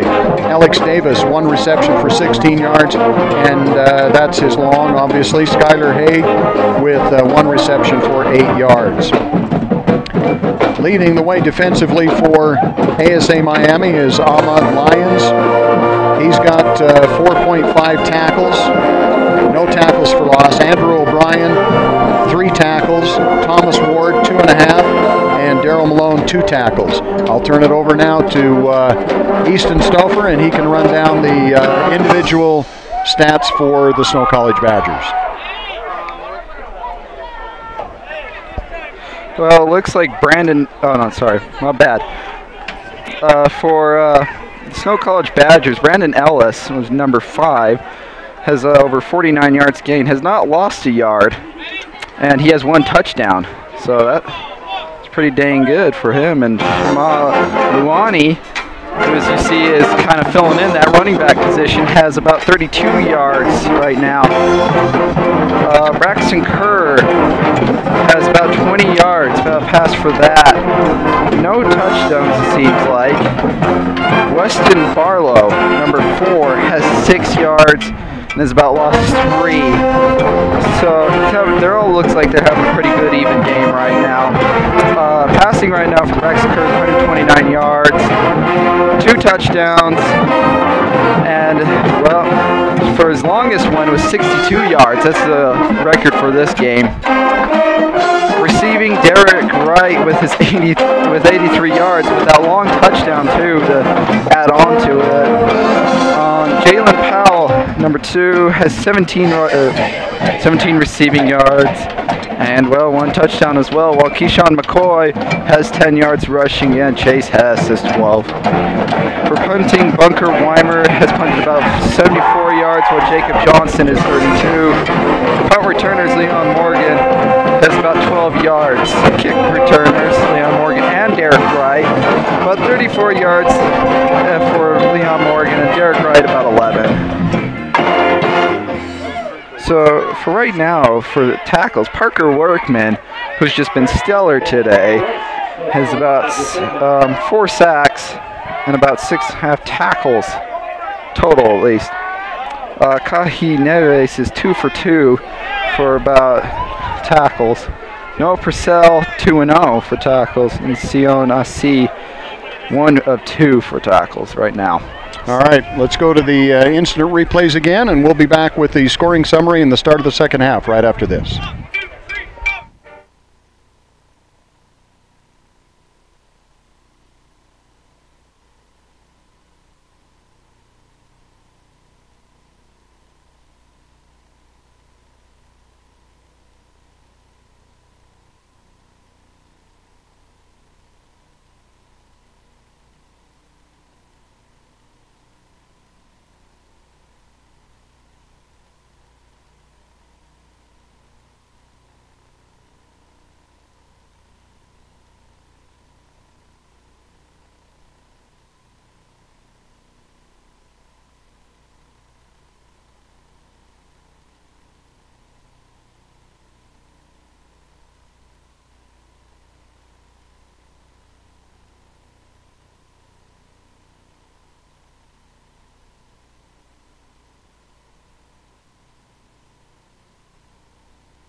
And James Baird with the extra point made it 28-7. The Silver Storm picks up a touchdown on the very last play of the game. Kajana White on the reception, a 35-yard pass from Matt Winsler, and the extra point was good. That's where we're at, 28-7, or 28-14 rather, to end the first half of play, and the Silver Storm will get the ball to start the second half of action. So, Gary, what do you think that both teams need to do right now in order to try to win this game? I think ASA Miami's got to pick up the pace defensively, try to get some pressure on Braxton Kerr, maybe force him to make some pass plays that he's not quite ready for before the receivers have a chance to break open. Better defense that way. And offensively, they just got to give Winsler time to throw. He's a good quarterback. He's got good accuracy. He's got a good, strong arm going downfield. He's got some great targets. White is a big, tall kid and obviously good hands. He went up and got that ball for the touchdown to end the first half of play. And then they've got Kedrick Green, who's just a speedster, and he's found himself open a couple of times behind the defense for the Badgers, and he can make great catches as well. But the key is they've got to give him time to make that throw. The Badger defense has got to try to keep that pressure on and not give him that time. I agree quite a bit. And like you said, Winsler's just shown that he's got quite an arm, and he's a good quarterback, but the offensive line, like you said, needs to give him more time to figure out who he's going to pass to and whether, if he's going to launch it or not, because he's shown also that he can read those plays and run the ball instead, much like Braxton Kerr has done as well. I think they've done a better job when they've kept the running backs in the backfield to help out, because they've been double teaming both of the defensive tackles, and it's been mainly the pressure from the outside on the defensive ends that have put the pressure on Winsler. And if they can keep a running back in the backfield, kind of help out that offensive tackle, that could give them a little bit more time. Maybe rely more on the wide receivers, give him time. If you're going to slip those backs out of the backfield, you got to get it to them fairly quickly. I agree, and as much as I praised Burgess in the first half of the game, he wasn't quite there in that second quarter. I wonder if Burgess is going to they feel like he's going to tone it up a bit more and at least try to do what he did in the first quarter. Well, the way the Badgers are keying on him, I think you could do some play action with him, fake the ball to him. That could give Winsler a little more time as well to find the open man. Maybe fake it to him as a play action, let him slip through the line, and then dump the pass over the middle to him or out in the flats. Yeah, he's shown that he can catch that pass, especially with the one when he was in traffic. One story for the Badgers is Workman, who has shown that he is a defensive power right now for filling in some positions. Yeah, he's been a beast from that left defensive end position. He's been able to beat the tackle on a couple of plays. Sometimes they've left him unblocked because the run play is going to the other side, and he's been able to track down Burgess from behind. Yeah, I really think that if right now Burgess's, just to say kryptonite is Workman. Workman has been figuring him out the whole time. The offensive line, though, for Snow has been figuring out Winsler, though, a lot. And getting a lot of pressure on him, as we mentioned a lot before. But offensively, sorry, go ahead. Just coming out in the second half here, ASA Miami again will have the ball, and they will have two back deep. Baird will kick it off for the Badgers. So we'll see how much that momentum plays for the Silver Storm, because they scored with no time remaining at the end of the first half, and they get the ball here to start the second half. I really think now, though, after that huge play by Winsler and White, that the ASA Miami is just really pumped to get out here and just try to tie this ball game up or take the lead in this quarter. Kedrick Green is back deep to the right, and back deep to the left is Eric Stowers. And I think the Badgers have been trying to kick it away from Green, and I think that's good strategy. Green on his pass routes has showed he's got a lot of speed. I agree. He's been showing that he can outrun that defender quite well. So the Badgers back to the high, short end-over-end kick, going to be taken at the 20-yard line by one of the up men, and tackled as he crosses the 27-yard line. That's number 89 on the, that's Kajana White, who got the touchdown pass play. Looks like White just kind of stopped there right as the defender got to him and got tackled because of that. Well, it's hard to see a lot of openings on those high, short kicks because the defense is able to get down there so quickly. Which is really... go ahead. I was going to say, which is really good by the kicker of doing that, because it's really been, like you said, confusing and just kind of messing up the rhythm of those returners on ASA Miami. Winsler under center now, and Burgess in the backfield. Play action. Winsler pass out in the flat to the tight end, and he's going to be tackled right at the 30-yard line. So a gain of about 3 yards. Mark it at the 31-yard line. So here's something different. The whole first half, Winsler was in shotgun formation. This time he comes up under center and play actions to Burgess and then passes out in the flats. Still, the major problem that's plaguing this ASA Miami offense is just that offensive line doesn't seem like it's giving Winsler that much time, which it's good to see that they're putting variety, though, in their plays now. 2nd and 7. Winsler rolls out to the right, under some pressure, throws, got a man open, that's Green. Kedrick Green makes the catch, turns it upfield and out of bounds near the 35-yard line. So a gain of about 5. It'll bring up 3rd and 3. Not a bad little pickup there by Green, and that was good by Winsler to see that the defense was coming from that left side and just to keep running and find that open man. So you mentioned some of the things that they need to do to adjust, and I think you're seeing that with the Silver Storm. The play action, the moving pocket, those are just a couple of things to buy Winsler a little more time. Big 3rd down now. 2 wideouts right, two wideouts to the left. Back to passes Winsler. Quick 2-step drop. Goes deep. Got a man open, but overthrows him. That's Kedrick Green once again, the intended receiver. And Winsler gets hit at the end of the play. I really think that what happened there, he overthrew it because he saw the defender get through the offensive line, and he thought, I need to get rid of this really quickly. That could be. Kedrick Green is a speedster. Again, he was pulling away from the defensive back, even though the ball was thrown over his head. So Morgan back deep to receive, and ASA Miami is forced to punt on their first possession here of the second half. Great defense by the Badgers. Snap goes over the head of the punter. Back deep to receive it, and he's back at his own 5-yard line. Gets the kick away. What a great athletic play by the punter. What a great athletic play by the punter. That ball was snapped way over his head. He retreated all the way back to his own 5-yard line to pick it up. Was able to get away from the defense and do a rugby-style kick to get it downfield. Just great athleticism by him, like you mentioned. And, you know, I didn't really see that coming. And that was good of him to get that away, or that would have been a great loss by that team to get the Badgers in that field position near the end zone. Badgers will have the ball right at midfield on their first possession here of the second half, but I can't say enough about the effort by the punter that time just to get the ball away. He'll only be credited with about a 20-yard punt, but in reality it was kicked almost 50 yards. Handoff.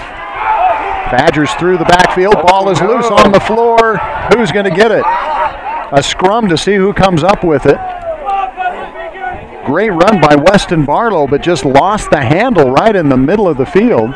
You got to make sure on those great runs. And the Silver Storm has come up with it. What a turnover. You got to make sure with those great runs, like what Weston Barlow just did, you have to keep the tight grip on the ball. You can't get comfortable with running it through those things because there's always going to be a defender there to tackle you, and it kind of paid for it right there. I don't think anybody even touched it. It looked like he just lost the handle of it. And now they're saying the Badgers keep it. I thought they gave it to the Silver Storm. I honestly thought I saw the referee. He must have been signaling for the first down markers. So the Badgers do recover. And they have it at their 27-yard line, at 27 of the Silver Storm. High snap again. Quick pass out in the flats. Too high for Powell, incomplete. I'm going to reflect on how lucky that last play was for the Badgers to get on top of it. Good speed by whoever come up with it there. That pass too high and hot for Powell. Incomplete. It'll be 2nd and 10. Ball is at the 27-yard line of the Silver Storm. Badgers with it. First possession of the second half. Quick handoff goes to Shama Luane. Luane hit. Does not go down. The whistle finally blows after no gain, but it took 5 Silver Storm players to get him down. Luani and Burgess are showing a lot of similarities with each other right now, and just how much of a defense they need to keep that kind of a running back right now.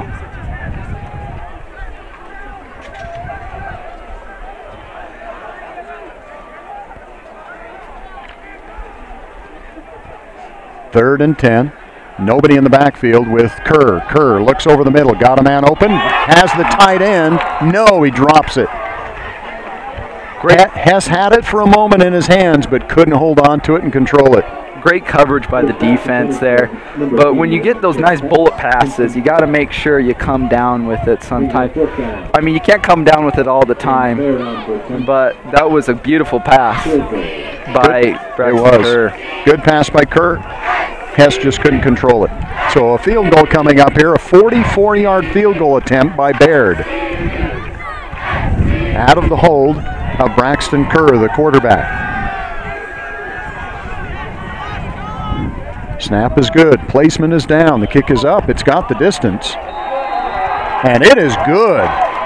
A 44-yard field goal by Baird puts the Badgers up 31-14, and they score on their first possession. The defense held. Badgers scored. But I like what ASA Miami did to change things up on their first possession here in the second half. I agree. I was going to touch up on that. I saw a little bit of a life in ASA Miami's defense right there. They kind of started to get back to what they were doing in that first quarter and just stifling the offense and making them look like a big power team. Well, they bent a little bit, gave up a first down or two, but eventually held the Badgers to a field goal. And so the Badgers will now kick it off. And going back deep to receive once again is Kedrick Green and Eric Stowers. We'll see if the kicker will kick it away from Green once again, or if Green will get a hand on it. I'm interested to see. I haven't watched any film. All I've seen is the game here, but I would kick it away from Green. I would too at this time for how speedy he is. Again, a very high short end over end kick. It's going to be taken, and that's White again, Kajana White, and he's going to try to return it on the right side, and he gets about to the 28-yard line. They seem to be kicking it to Kajana White quite a bit. You notice with those short, high kicks. I can't argue with you, but I don't know if it's kicking it to him or kicking it away from Green. Because Green's on the far side, Kajana White has been on this side. It's really kind of pick your poison. You go with the tall tight end or you go with the speedy wide receiver. Yeah. First and 10 at the 29-yard line for the Silver Storm. And again, Winsler is up under center with Burgess in the backfield. Hand off to Burgess. Burgess on a sweep to the left, and he's got pretty good yardage as he uses speed and gets across the 30 to the 35. Right at the 35, so a gain of 6. That was kind of showing the first quarter Burgess right there. They made a smart move to make the defense get off guard there and to gain of 6. And running him to the outside rather than in the middle of the line gave him some room to get to the outside.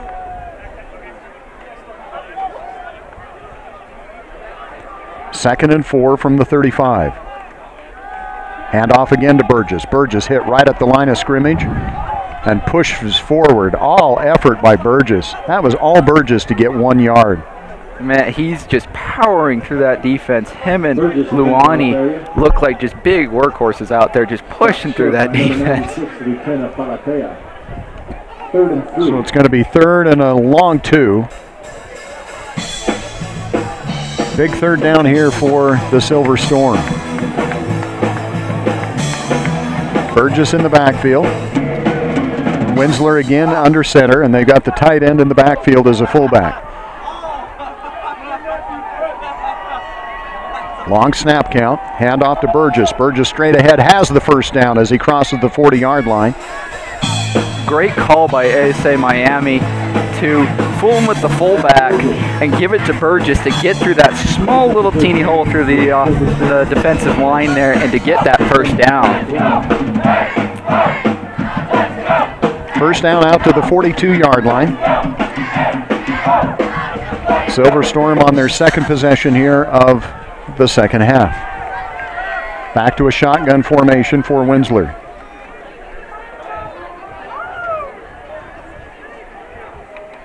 Winsler, play action. Flushed out of the pocket. Pass, nobody there as he throws it out of bounds.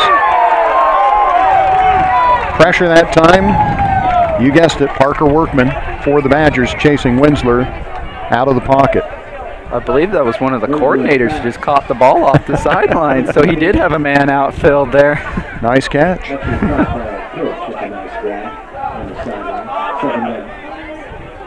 This is the second meeting between these two teams. They played last year in Miami. I believe they play in Hialeah. And the Badgers were able to come away with a win on the road last year. Silver Storm trying to return the favor here.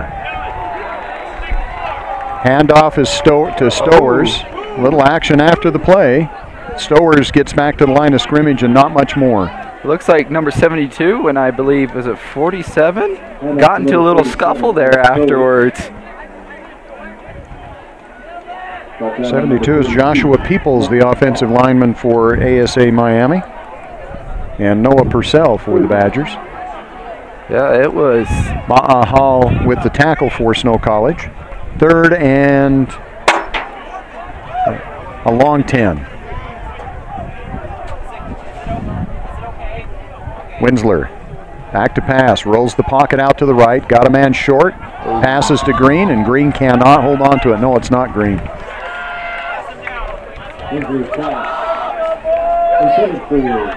DeVarens Valson, I think, was the intended receiver that time. Valson just looked like he turned back right at that last second and was just kind of caught off guard by the pass. But good look by the quarterback to try to find that open man. And well, again, they're doing some things to try to buy him more time, moving the pocket. But that means that time he had to throw while he was on the move, and maybe a little more difficult to make that throw. Morgan back deep to receive the punt here for the Badgers. This snap is much better. Badgers with some pressure. And it's kicked away from Morgan. No flag that and time. Out of bounds. That's good. A lot of pressure by the Badgers at the end there. Trying to get the block, didn't quite come up with it, but they'll have the ball, second possession, second half, and they'll have it at their own 25-yard line. That was good by those defenders to, get that pressure onto the kicker, but not hit him at the same time to get the penalty called.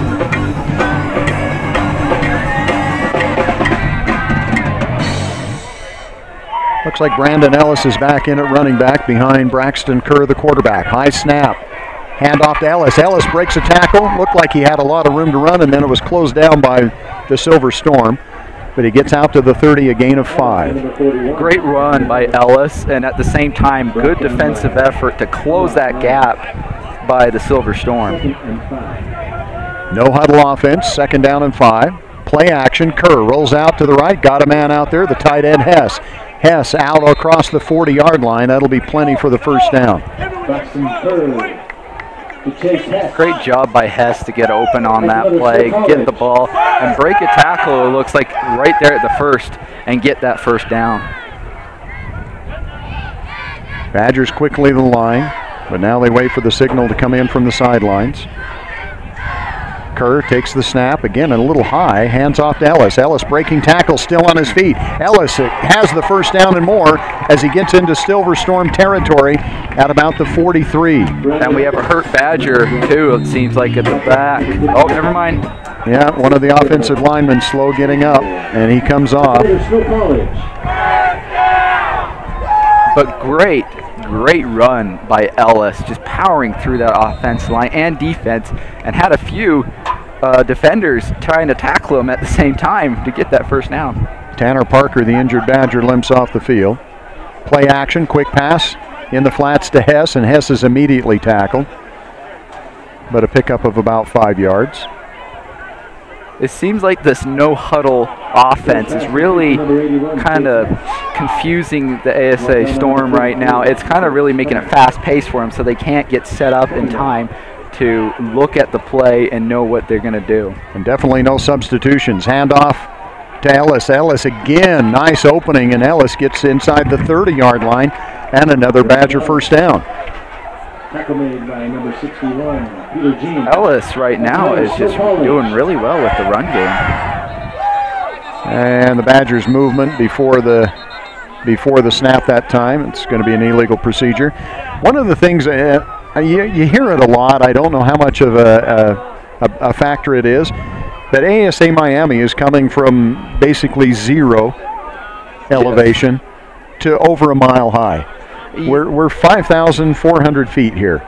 You know, sorry. No, I'm just wondering how much of an effect that'll have on them. I was going to say there's a term in the NBA they use when a lot of the teams go to the Utah and Denver, and they call it like the mile high syndrome, where they don't play as well as they do in those lower climates, so it could affect them. So 1st and 15 for the Badgers, back to the 34-yard line. High snap, handoff to Ellis. Ellis has got some room to run, gets a block, and he's tripped up at the last second. A defensive play by number 58, saved a touchdown. Christopher Bazemore? Christopher Bazemore saved a touchdown there because I thought Ellis was headed to the end zone. He was, but like you said, Bazemore really tripped him up that time and gave them the chance to not have that touchdown. Braxton Kerr throws to the end zone, and it's knocked down, incomplete. Intended out there for, I believe that's Powell, isn't it? Yeah, it was great coverage by the defense right there to make him so he did not get that touchdown. So 3rd and 10. Kerr looks to the sideline for the call.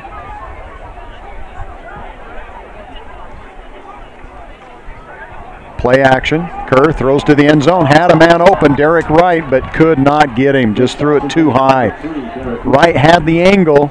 It looked like Wright could have come down with it, but a little too high, bounced off his fingers, and it was just a little too much powerful for him and a little too high, like you said.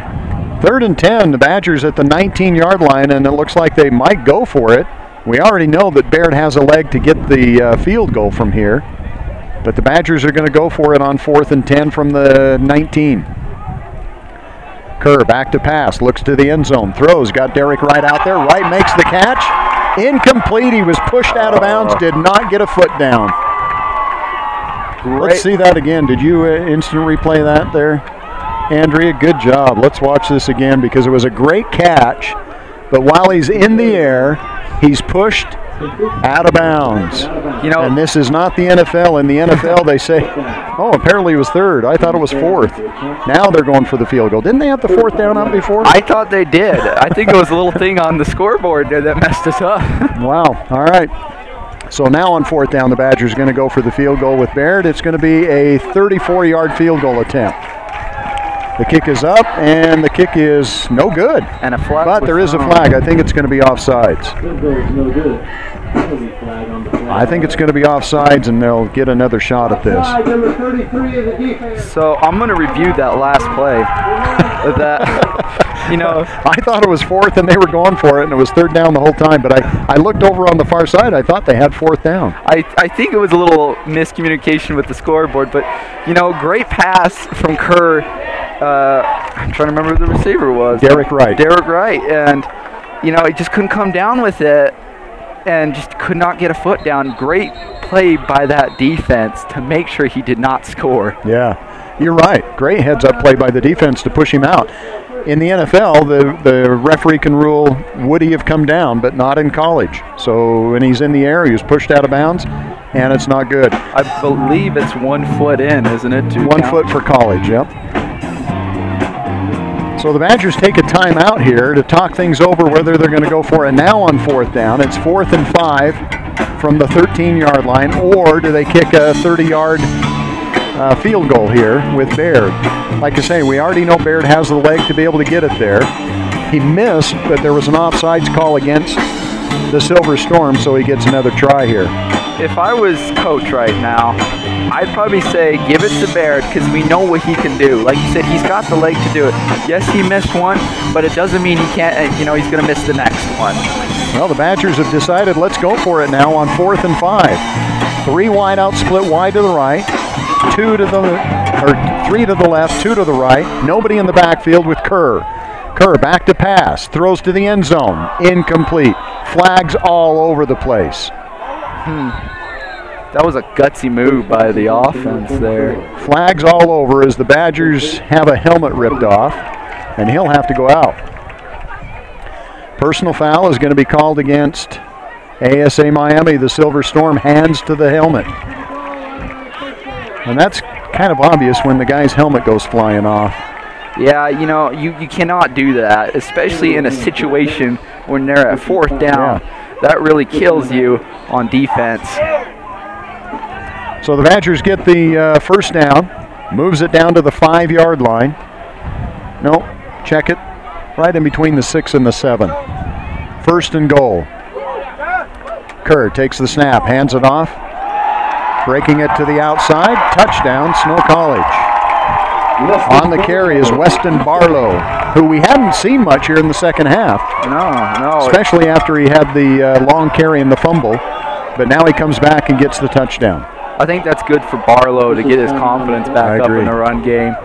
And what a play. Like, gutsy moves start out to go on 4th. And just for ASA Miami to go to the helmet-to-helmet really killed them on this defensive drive.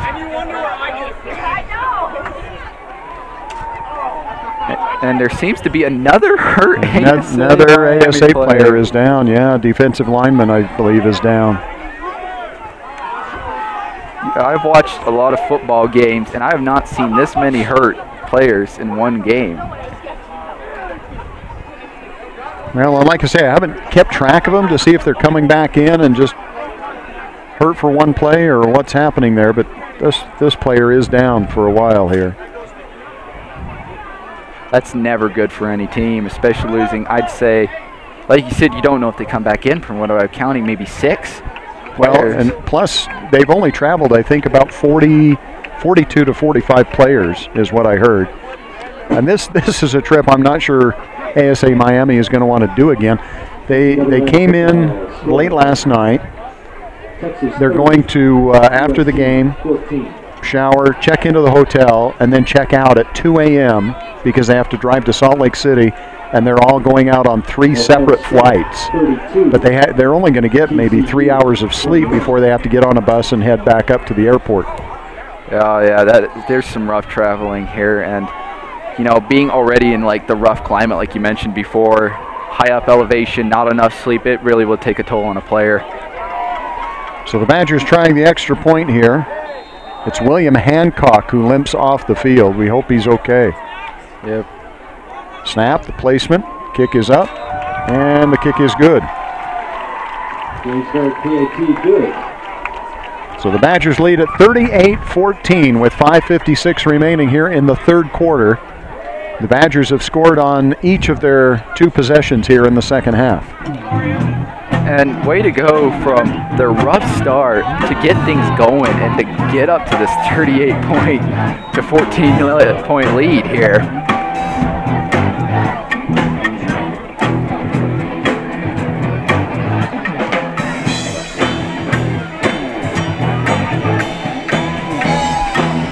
though the mentioning with Miami, ASA Miami traveling, I've heard how rough it can be on a player for this kind of traveling, and especially if you're going to go play a game right after that. It's going to take a toll on your mental state, your physical state, from lack of sleep. And I've heard you don't really get good sleep on planes whatsoever. Well, I don't. I don't know about anybody else, but. So now the receivers are back deep to the end zone, anticipating a long kick by the Badgers. Now they slowly work up as Baird gets set to do the kick. And it's a high, short, and over-end kick. It's going to be fielded at the 32-yard line, to the 35, to the 40. And that's going to be a face masking penalty as the Badgers pull the helmet off of number 19, Christopher Williams. So that's probably going to be a 15-yard penalty and give the Silver Storm possession into Badger territory. Though I think that the coach of the Badgers and the defensive coordinator is really, really confident in their defense to hold them, especially with these short, high kicks. I think they have lots of confidence in that defense right now. So ASA Miami with really good field position. They'll have it at the Badger 45-yard line. As the offense comes out. Burgess in the backfield. Winsler at quarterback. And it looks like on this first play, he'll start from the shotgun. Hands it off to Burgess. Burgess with a hole, takes it right up the middle, and is very near the first down. Had his legs cut out from under him, but not until he gained 8 yards. Yeah, that, it kind of goes with the old saying, if it ain't broke, don't fix it. Give it to Burgess, find that hole, and just power on through to that. Or at least try to get the first down. And, oh my goodness, there's another hurt ASA Miami player on the field. Offensive lineman down. Right near the end of the play. Well, right at the end of the play. Oh, look, he's got cramps. I'm wondering how much of that is happening. How much of it's injury and how much of it's cramps. Big number 65 is grabbing his leg now and stretching out that right hamstring, it looks like. Alexander Felice is helping out his teammate there. But I'm wondering how much of that is. It could be maybe not injuries, just some cramping up a little bit. And that could be spending the time on the airplane in the hotel room with not enough time to rest. Yeah, and it could be, I have no... Not drinking enough water. Yeah, could be also the elevation, just not getting enough oxygen around the system. I don't know. Yep. So a gain of 8 by Burgess. We'll bring up 2nd and 2 now. Again, Winsler and Burgess in the backfield. Burgess just to the left of Winsler. Winsler takes the snap, drops back, pump fake, now throws deep. Got a man out there. Badgers turn around, make the defensive play. Incomplete. Silver Storm want a penalty, but they're not going to get it on that one. Intended for Kedrick Green. But roughing the passer they are going to get, as Winsler was hit a little bit late, and it'll be first down for the Silver Storm. That was sort of a lucky break for the Silver Storm, for that pass intended for Green was good at first, but then the coverage got a little too deep onto him, and it was kind of a gutsy pass if you want to think about it that way. Kind of hung up a little bit and gave the defense time to react to it. But with the roughing the passer call, that's going to give the Silver Storm the ball down to the 22-yard line, 1st and 10 from the 22. Green splits out wide to the right. And Kajana White wide to the left. Burgess in the backfield with Winsler. Snap, handoff to Burgess. No! Winsler wanted to do a zone read and pulled it back out, and nobody got it. The Badgers fall on it, fumble recovery. And a costly turnover there for the Silver Storm. Isaac Fotu comes up with the fumble recovery. Man, that was just, I think he was trying to fake it out to the running back there and pass it, but he got hit there and lost control of the ball from what it looks like. And it's just a costly turnover, and it really takes a toll on your offense when that kind of stuff happens, especially this late in the game and trying to get back. And they were moving the ball very well. They were moving the ball against the Badgers.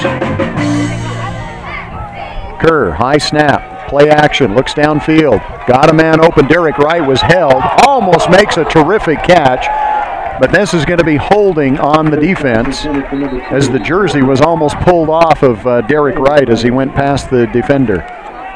Great call by the ref there. You're not supposed to hold the offense player while you're running after him. You got to keep good coverage, but don't pull on the jersey. Wright almost made a great catch, one-handed catch. Just went off the fingertips.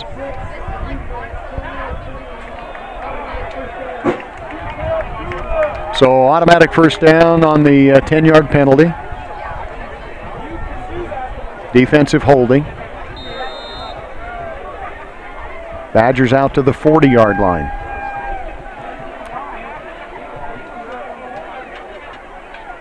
Hess moves from the left to the right. Again, a high snap.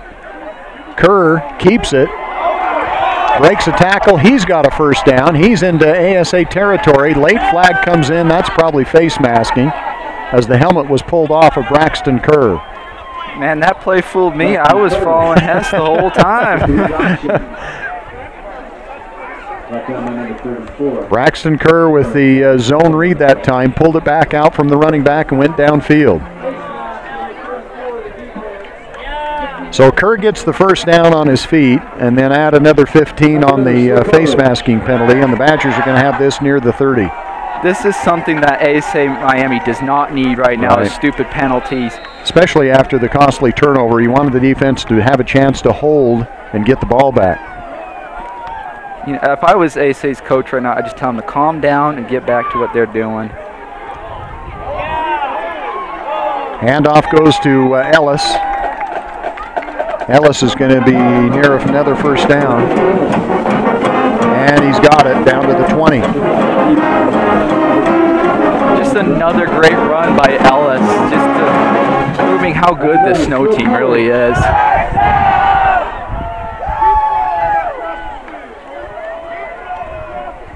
Badgers have Derek Wright split wide to the right, Jalen Powell in the slot to the right, Ellis in the backfield along with Hess at the fullback position. High snap again, handoff to Ellis. Ellis breaks a tackle, still on his feet, spins, and gets down to near the 15-yard line. That was another great run by Ellis. And another flag comes in, a late flag comes in. Brendan Ellis, the ball carrier. Brought down by number 37, Eric Stowers. I'm interested to see what the play call is right now. I think this one might be going against the Silver Storm again. Sportsmanlike conduct, number 33 of the defense. Half the distance to the goal, automatic first down. So a first down, half the distance to the goal. It was unsportsmanlike conduct on ASA Miami.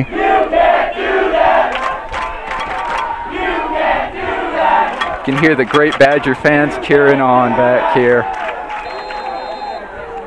So Kerr in shotgun formation, two tight ends now, and Ellis in the backfield. Derek Wright wide to the right.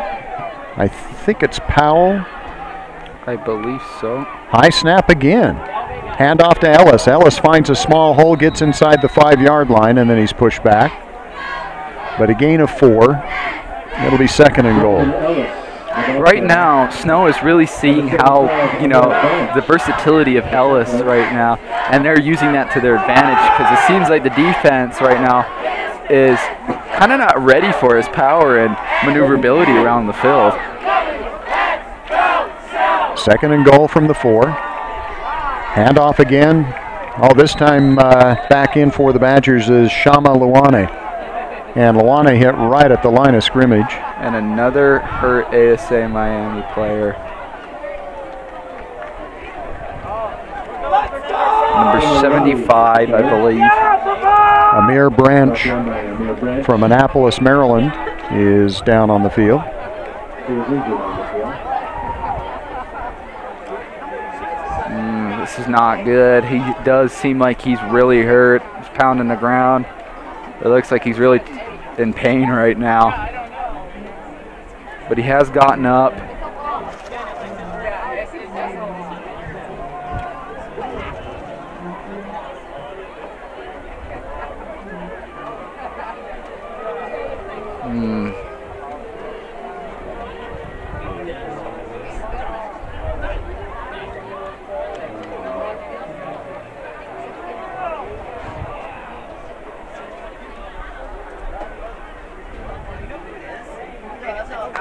This is not looking good right now. Trainers for both ASA Miami out there, as well as the Badger trainers out there to see if they need any help.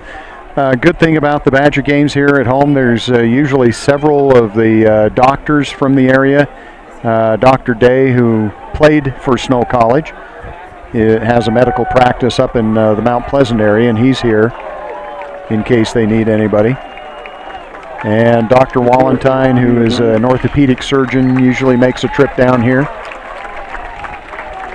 So usually several good medical staff around to help if they need it. So Branch is limping off. I don't know if it's a right ankle or right knee. Now he's starting to put a little bit of weight on it. That's good. They got him up and walking. Yeah, he didn't put any weight on it at all until he got out to about the hash mark, and now he's looks like he's at least putting some weight on that right leg. So 3rd and goal from the 5-yard line. Badgers with Derek Wright split wide to the right. Can't tell if that's Powell or Keyshawn McCoy that split wide to the left for the Badgers. And in the backfield is, I believe, Jaquez Wright. Nope. Pass, end zone, touchdown. Braxton Kerr finds his tight end Hess in the end zone for a touchdown on 3rd and goal. You know, I've been noticing that Hess has been done really well to find those open spots and just get past the defense and make sure that like nobody's on him around there when you find him open. Well, I didn't notice if ASA Miami was playing a zone that time and he just found a hole in there, or if they were playing man-to-man and he got away from him. But either way, Hess with the touchdown pass. Flag on the play before it even gets going. Somebody must have moved for the Badgers.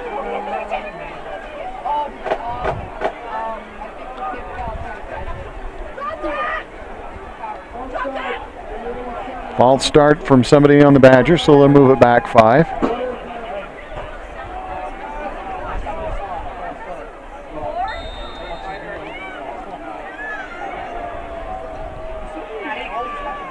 So they'll try it from 5 yards back. So the extra point coming from the 15-yard line. It's blocked, but I think this is going to come back. Looked like the ASA Miami player was offsides because there is a flag on the play. So now we go back to the original place where we're going to try the extra point and try it again. Well, you know, that was some good effort by ASA Miami to try to block it. And well, the player just tried to time the snap, and he took off just a little bit early. Yeah, oh, well, no. Is this another hurt player?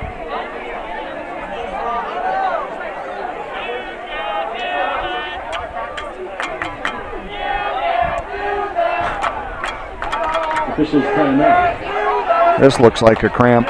You got a player, a Silver Storm player at the 40-yard line.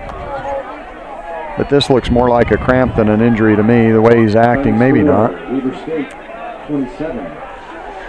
Yeah, have you got on your cell phone? Check the Utah game? I was going to record it. I mean, I guess I can right now. BYU won earlier. Big win at Wisconsin. First time in, what'd they say, 21 games? I think so. That Wisconsin had lost a non-conference home game. Yes, very big win by BYU, which actually I think ties them up with wins and losses with Wisconsin. Huh.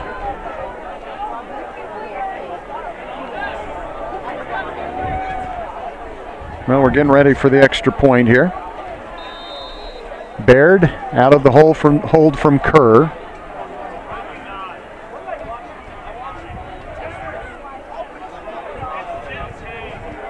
Snap is good.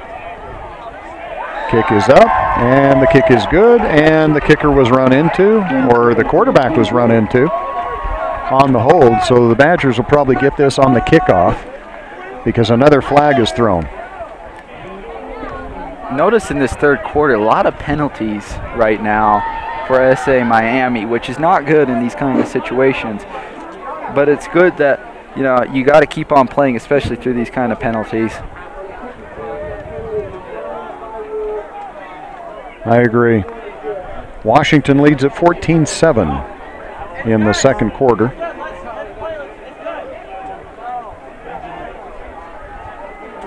Texas beat USC, or is beating USC 37-14. Ohio State leading TCU 40-28. Arizona State 7-0 over San Diego State. We mentioned the BYU 24-21 win over Wisconsin. Georgia had no trouble, 49-7. Oklahoma over Iowa State 37-27. Clemson beat Georgia Southern 38-7. Miami 49, Toledo 24. Penn State over Kent State. And Stanford over UC Davis. A lot of high-scoring games today. Badgers set to kick off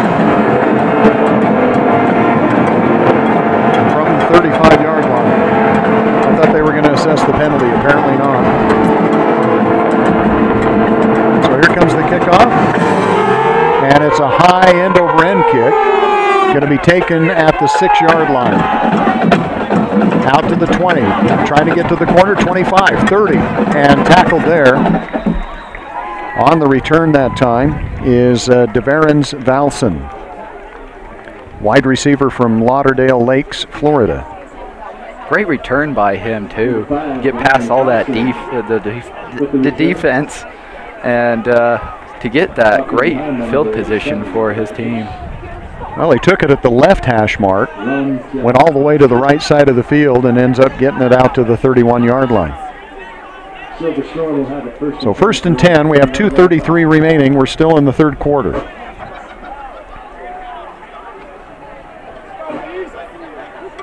Three wide receivers split wide to the left. Quick pass out in the flats. Got room to run. And it's Valson. Valson down the sidelines, all the way into Badger territory. Now has the ball stripped. And who comes up with it? I think the Silver Storm ended up with it. And that's going to gain him a few extra yards down near the 15. Great catch by Valson. And DeVarens Valson. And a great hustle at the end there to get that ball back to ASA Miami. So the Silver Storm will have it first and 10 at the Badgers 16-yard line. Huge play that time. And again, you talked about what changes. That's another one. Get the ball quickly out. A quick snap and a pass out in the flats. Yeah, that threw the defense off quite a bit and gave him a big hold run through.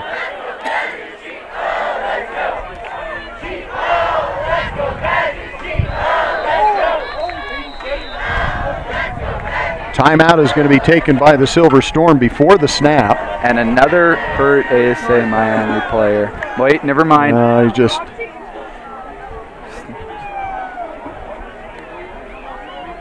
got right up quickly. So the Silver Storm takes a timeout here. They've got first and 10 at the 16-yard line of the Badgers as third quarter is winding down a little bit. 1:50 remaining. Badgers lead at 45-14. And just what a great game so far by the Badgers. Just rebounding from those first few kind of mess ups at the start and just taking it back with great offense and great defense. Well, ASA Miami has shown that they can score quickly on big plays. They've had a couple of big plays. That one right there by Valson to get that pass out in the flats. I mean, that was almost a lateral. I mean, it wasn't pass. It was passed behind the line of scrimmage. He catches it at about the 28-yard line and just takes it right up the sidelines, running away from everybody. The Badgers take a swipe at it at the end, but good job and heads-up play by the Silver Storm to have somebody following the play. So we're back ready for live action. 1st and 10 from the 16-yard line. Back to pass, throwing it to the end zone, and too long, incomplete. So it'll bring up 2nd and 10. Good coverage by the defense that time, and a great throw by Winsler. He's got a great arm. Big, tall kid. Like I say, he's shown his arm. We don't know where he's from. At least he doesn't have it on the program. 2nd and 10 from the 16. Burgess in the backfield alongside of Winsler. Winsler back to pass. Throws under pressure. And it's behind the press box. I can't see. Must be incomplete. I believe it's incomplete. Yes. All thrown to the end zone. Yeah, all we got to do is watch the instant replay, don't we? Yeah, it looks like he threw it a little too high again.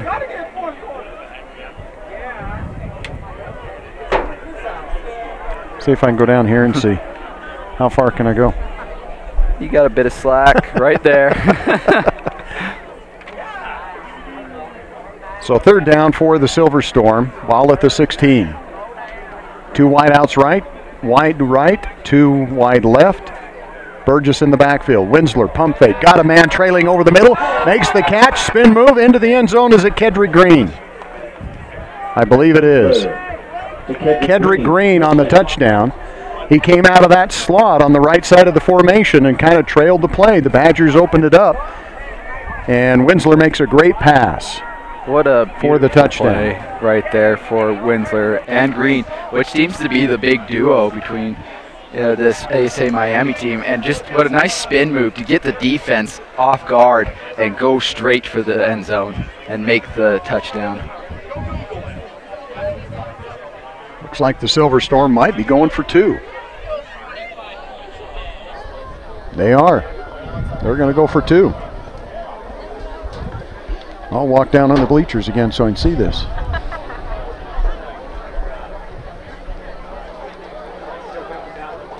So the Silver Storm's going to put it on the left hash, go for 2.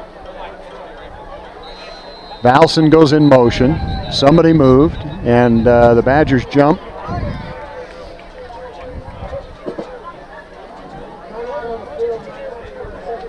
Oh, ASA Miami, the Silver Storm calls their 2nd timeout. I think that was a good timeout to be called to calm down your guys and just tell them, hey, we're out here to play, we're out here to have fun, and just try to get these points and see if you can get back into this game too. 45-20, the Badgers with the lead. ASA Miami with their their first score in the 2nd half. And it comes on a pass play from Winsler to Kedrick Green. Now after the timeout, it looks like they'll still go for 2. I haven't seen the kicker come onto the field yet anyway.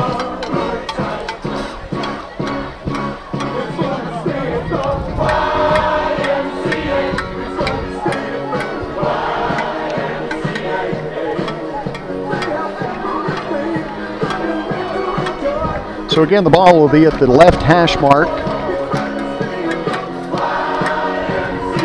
And Winsler has in the backfield with him. Looks like Ahmad Lyons. 2 wide left, 2 wide right. Passes over the middle.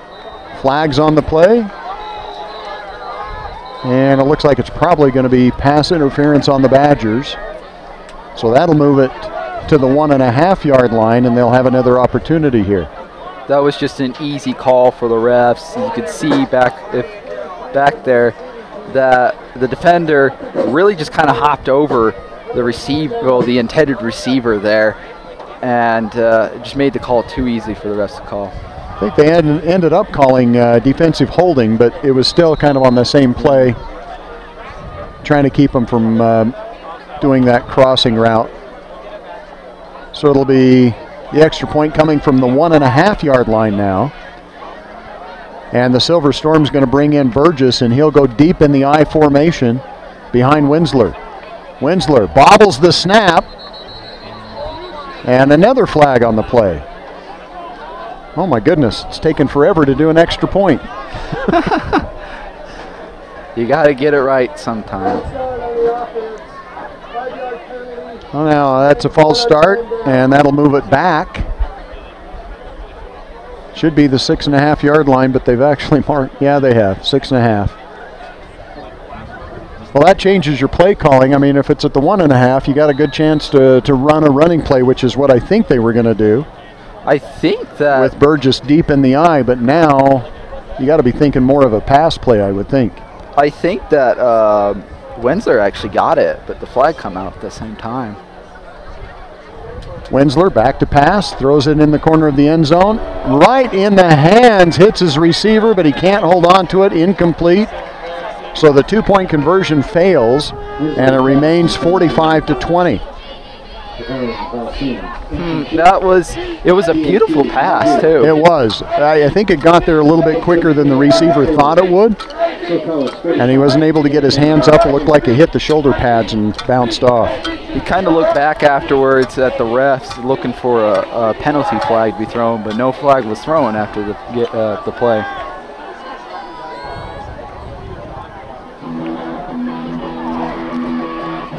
So ASA Miami gets a score here in the third quarter as we're running out of time. 1:33 remaining in the third quarter. And they will kick it off to the Badgers. We'll see if they try to come up with an onside kick here, down 25. And you notice this whole third quarter, a lot of penalties flags being thrown a lot for both sides. A lot of penalties. Which is kind of strange. I mean, the Badgers' first game of the year, you think the first game or two is when you see that, you know, but the game down in Texas against Trinity Valley, relatively penalty-free.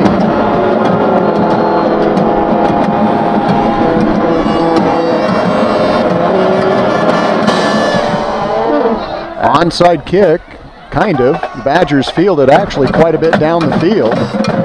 Oh, never mind. And it looks like we have a bit of a We've got scuffle. a lot more action going. I hate to see this.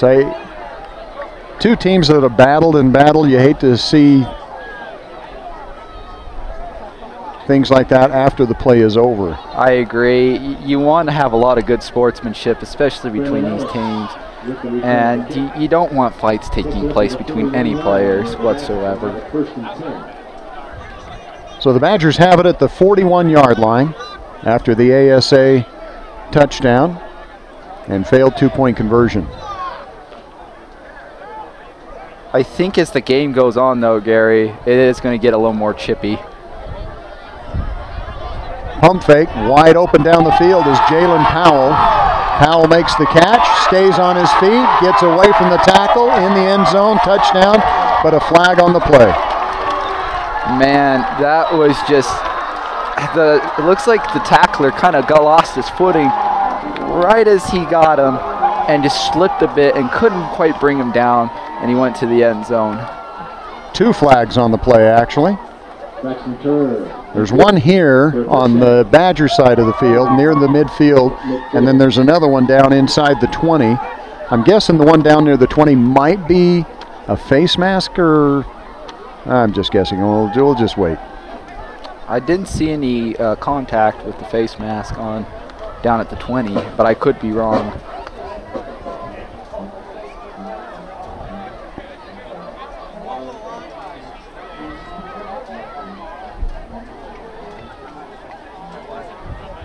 Well, they'll sort things out here and let us know in a moment. But there are two flags on the play. And they're coming over to talk to Coach Paul Peterson, head coach Paul Peterson, who played quarterback here at Snow College a few years back, then went on to have a really good career at Boston College.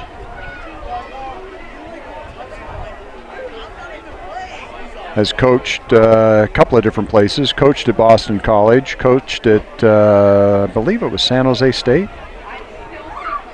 All great institutions right there.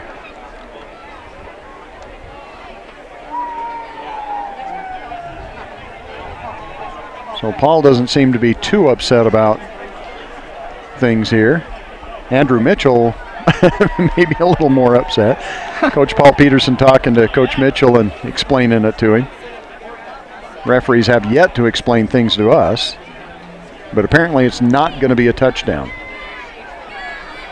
Well, it looks like... So we've either got offsetting penalties.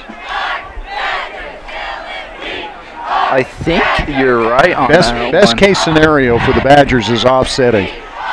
I'm guessing this one's on snow, the one up here near the 50-yard line. And I think the one on the 20 would be on ASA Miami, so I think you're right.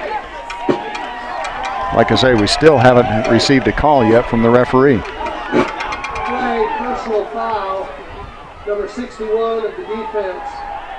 That penalty will be assessed on the kickoff. Oh. After the play, unsportsmanlike, number 80 of the offense. That penalty will be assessed on the try. So we have a touchdown. Bottom line, we have a touchdown. So the unsportsmanlike conduct is going to be done on the extra point. So the extra point's actually coming from the 25-yard line. So it's a 35-yard extra point. Then the Badgers will take their penalty that was on the Silver Storm on the kickoff. Low snap. Kick is up. It's got the distance. It's no good. So it's 51-20. So the touchdown is good, and I believe it was Jalen Powell. Did we ever see? It finally? was. I think was it Jalen Powell, number 5? Wow. Okay. Just another great play tonight by Jalen Powell. But what a weird situation we just encountered there, discussing those two penalties. Well, and the placement of the two penalties was really quite strange too. Yeah. So the one penalty was on ASA Miami, which meant the Badgers tried an extra long extra point, and it failed. And then the other penalty was on the Badgers, the penalty on ASA Miami is going to be assessed on the kickoff. The penalty on the Badgers was assessed on the point after. Easy for me to say. So the Badgers are going to kick it off from midfield, right at the 50. Final score in Major League Soccer. Real Salt Lake 1, Minnesota United FC 1. So Baird will kick it off from the 50. He shouldn't have any trouble getting this one out of the back of the end zone. And with Kendrick Green back there, I suggest it highly. And that's what he does.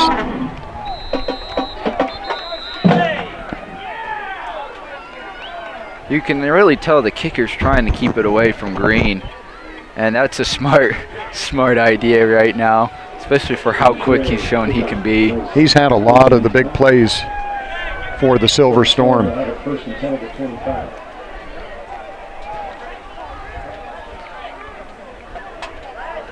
So the Silver Storm will start from their own 25-yard line.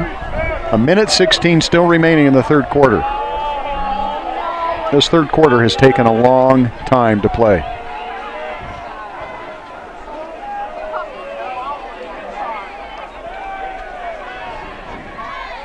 Burgess in the backfield. Gets the handoff, and he's immediately wrapped up by 4 Badgers. Another great defensive play by the Badgers. And it's just another read on Burgess right there to get the tackle and get past that offensive line.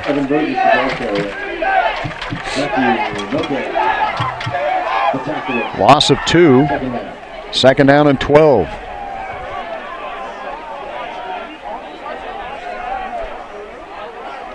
Winslow takes the snap. Quick pass out in the flats. Caught out there by Valson.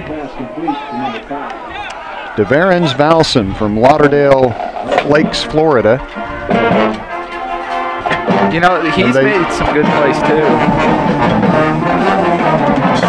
They haven't put the ball down yet. Oh, there's a flag on the play. Late hit again. I didn't see it, but I'm guessing it's a late hit on the quarterback. I would have to see it again too.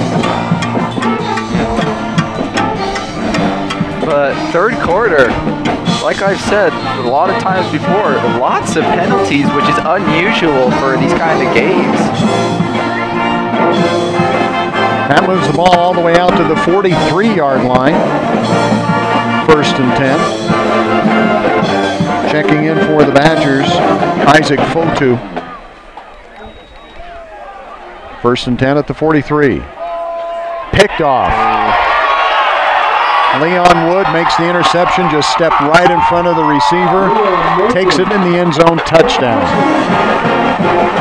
Just another great read by the defense. Oh, terrific read. And I believe that's the second pick six of this game for the Badgers defense. That is second pick six, you're right.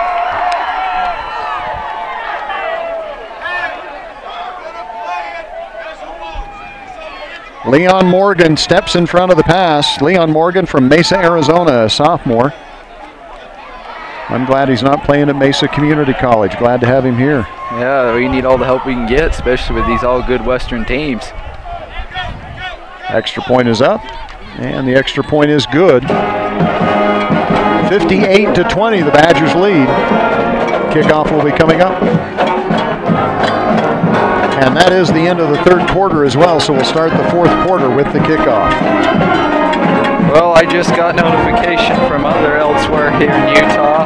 Utah and Washington 14-7 still at halftime. Wow. Well, the Utah offensive woes continue.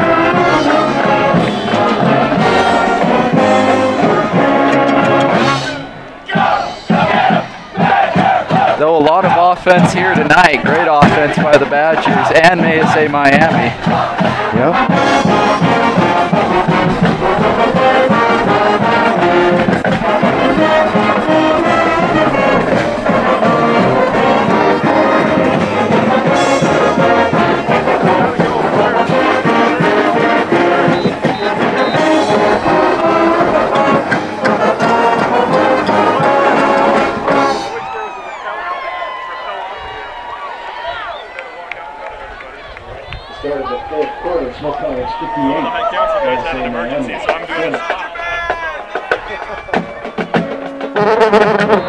So Baird will get set to kick off to start this fourth quarter after Badgers score on the last play of the third. And again, it's always interesting to see what the Badgers do here on the kickoff. This one is a low bouncing kick, but they let it go deep. And picking it up is Kendrick Green. Green bounces off a few players and gets out to the 30-yard line. And a late flag comes in. Oh my goodness. Probably face mask, what it looks like.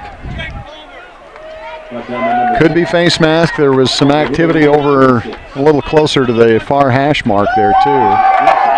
We'll see what the call is. The Badgers are saying, Fotu is saying it's on the Silver Storm. Looks like the refs are still conversing on what it is. That is on the Silver Storm, a personal foul. That is interesting that they did not call face mask for. I believe Green's helmet come on at the end of the play. So back to the 15-yard line. It'll be 1st and 10 from the 15. As we start this fourth and final quarter. Handoff. Good job, carry of about 3, maybe 4 yards. I'm not sure if that was Burgess.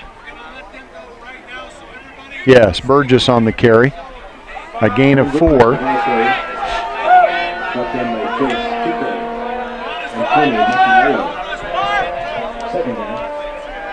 So 2nd down and 6.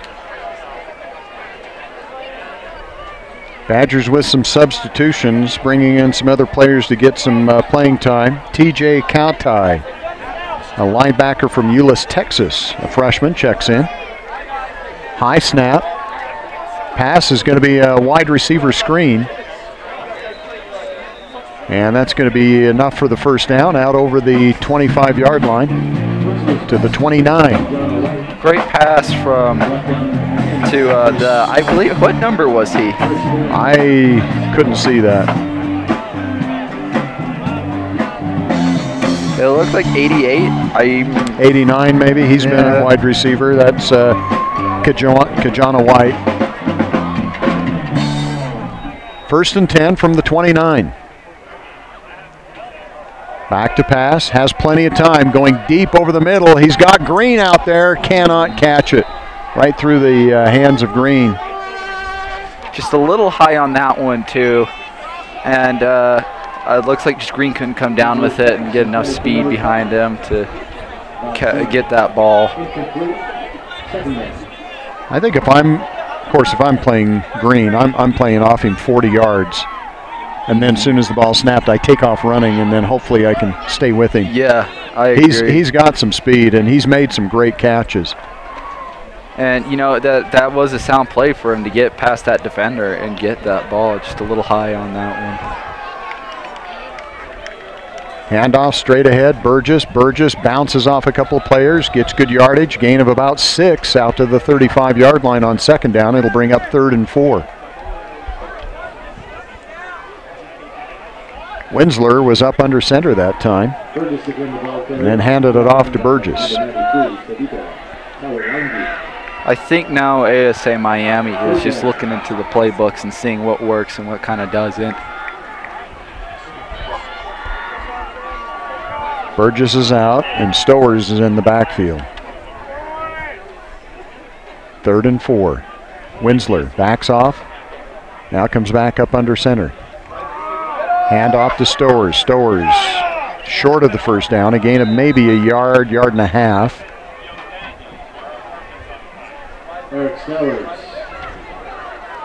Helmet calling off the end. Badger player loses a helmet. That's Tony Mafaleo from West Valley.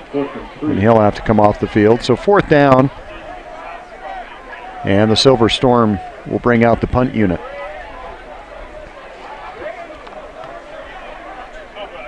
Just right now, stifling defense by the Badgers. And it's kind of showing how it's taking a toll on ASA Miami. So Morgan back deep to receive. Snap is low. Gets the kick away, and Morgan signals for a fair catch and makes it at the 35-yard line. Boy, that was close. ASA Miami punter almost had the ball with his knee down, but was able to stand back up, pick up the ball, and get the kick away. You know, their punter, he's shown some good athleticism to keep that ball away from falling into the hands of the Snow Badgers defense.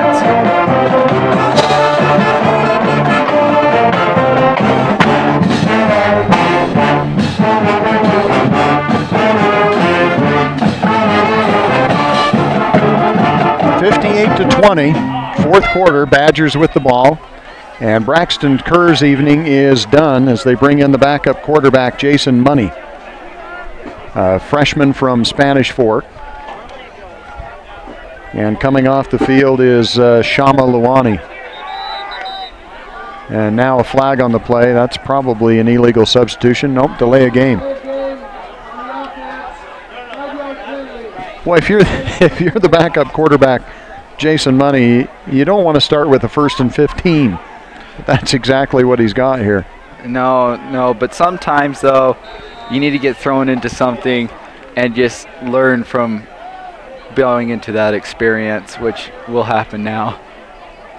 Money passes out in the flats and immediately hit is Isaac Brenton, who's checked into the ball game at running back. Oh no, another penalty, roughing the passer. So the Badgers had actually thrown the pass to Brenton for a loss of yardage, but because of the roughing the passer call, that's going to be 1st down. I saw the end of that play, and that 97 was not happy with the ref afterwards. But he did say to the Money there, welcome to the football field with that hit. So Brenton in the backfield with Money at quarterback. 1st and 10 at the 45. And they fire up the clock. Little zone read. Brenton keeps it. Goes down the right side. Flag on the play as Brenton gets close to the first down. We had enough penalties in the third quarter. This might not be over before midnight if we have that many penalties here in the second. Well, everybody strap up, eat your popcorn, and enjoy the rest of this game.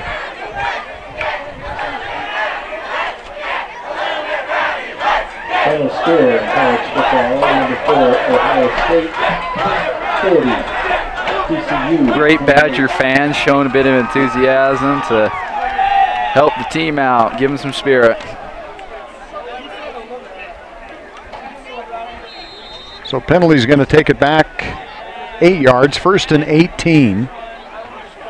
Hand off to Brenton. Brenton breaks a tackle, picks up about 5 yards, out over the 40 to the 42.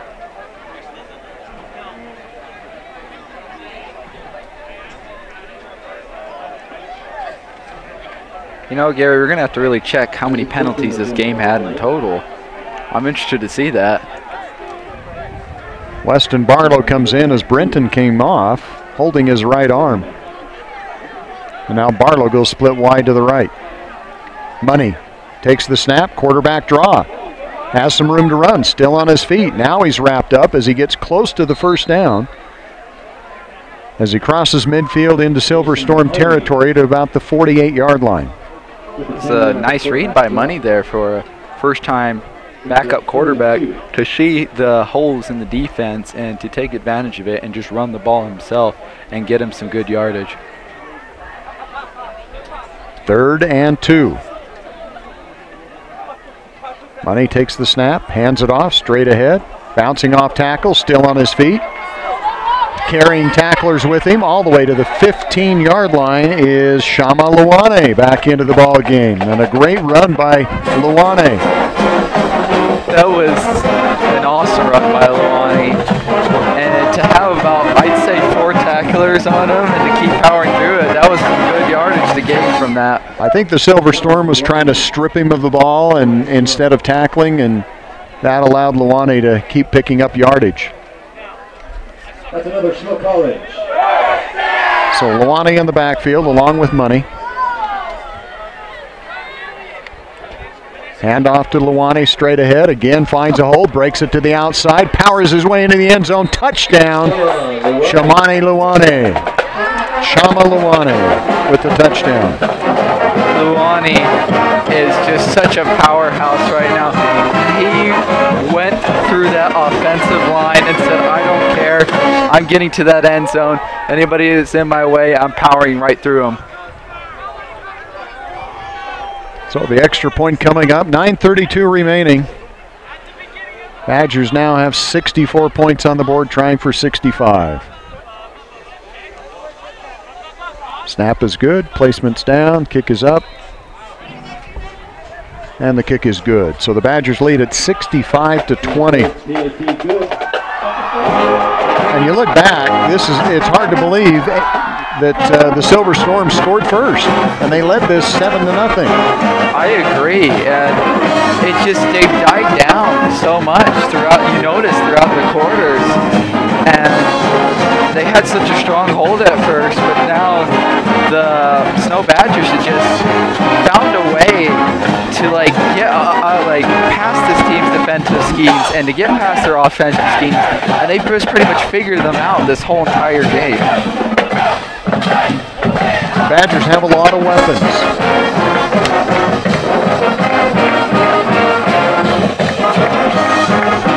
And they've had some backup running backs that have had a great, you figure their number 1 running back was injured before the season even started. Their number 2 running back not playing at all here today. So they've gone to the number 3, 4, and 5 running backs, and they've picked up big yardage, especially Shama Luane, who just ran that one in.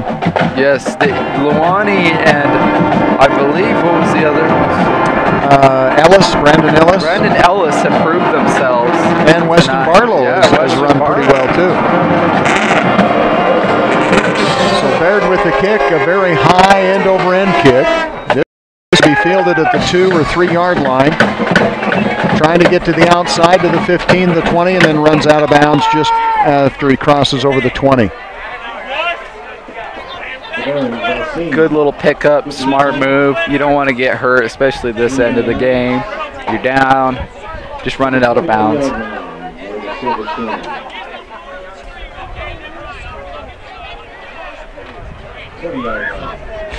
From first and 10.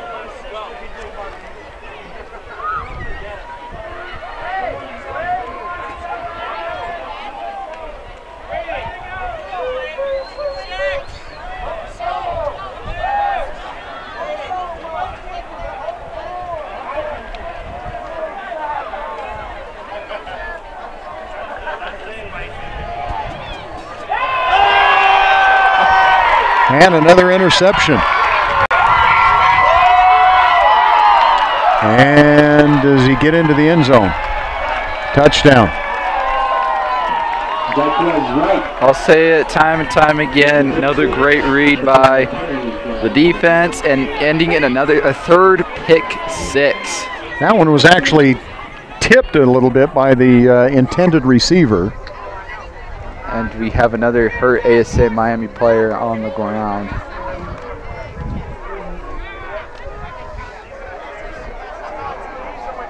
That pass, I believe, was intended for Stowers. I think so, and he batted it around. Yeah, went off a little bit high, went off his fingertips, and then picked off by the Badgers.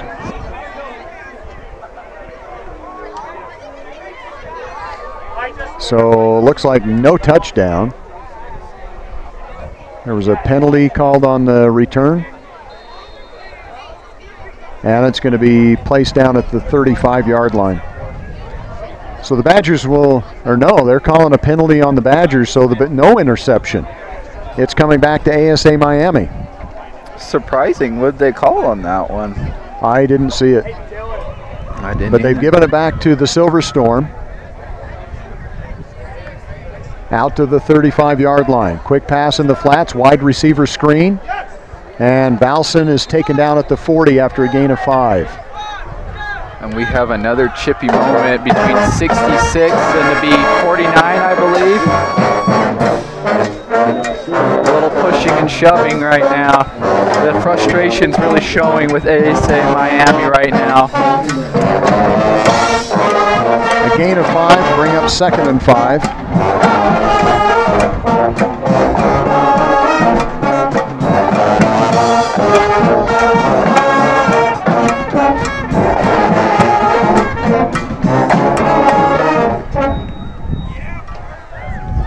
Back to pass, pump fake, going down the sideline for Valson. Valson can't get under it, incomplete.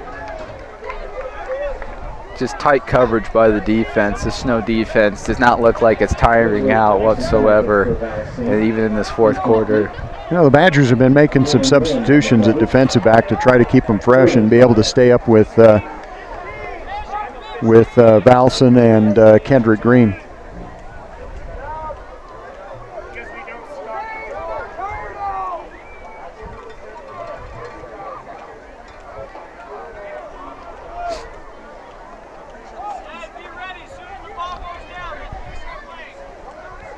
Third and 5.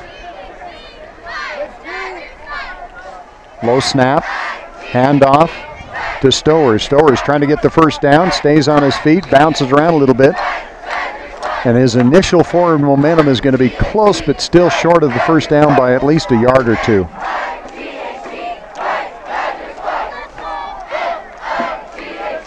I think at this point now, Gary, it's just, if I was Coach of ASA Miami, I'd just tell him right now, guys, just go out there, have fun. We'll be back home soon.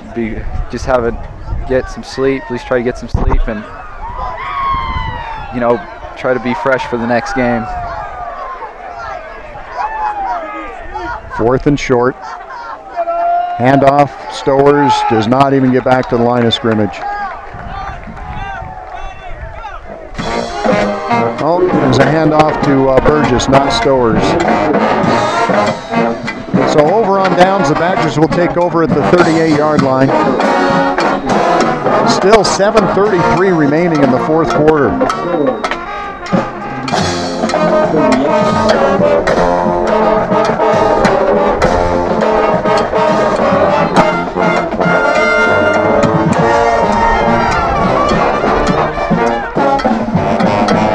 And who is the Snow Badgers' next opponent? I believe it's at Scottsdale on the road. And Scottsdale is in the polls now, nationally ranked.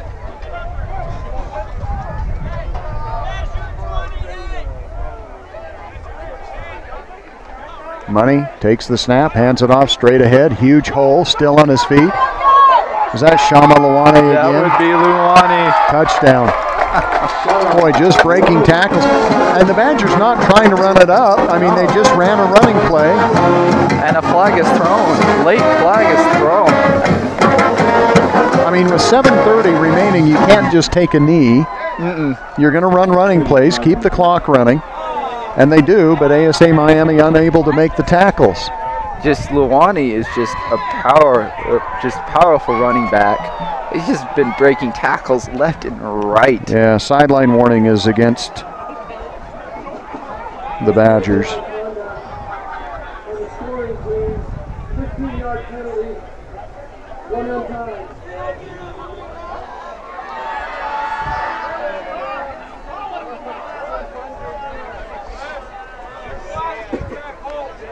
So they call a penalty on the sideline, I believe. So the extra point is going to come from the 20, so a 30-yard extra point. A lot of fans aren't happy with that call. Well, when you're up 71-0, I think you can handle it. Yeah, I agree on that one. Yeah, we play at Scottsdale Community College next week. So it's actually the Badgers' first league game in the WSFL. And it comes against one of the better teams in the conference. Extra point dings off the goalpost, no good. So it'll stay 71-20. So the Badgers' remaining schedule, they are on the road at Scottsdale next week, September 22nd. We should have that game right here on Snow Badger TV on youtube.com/SnowBadgerTV. Then back home against Mesa Community College on Saturday, October 6th against Mesa.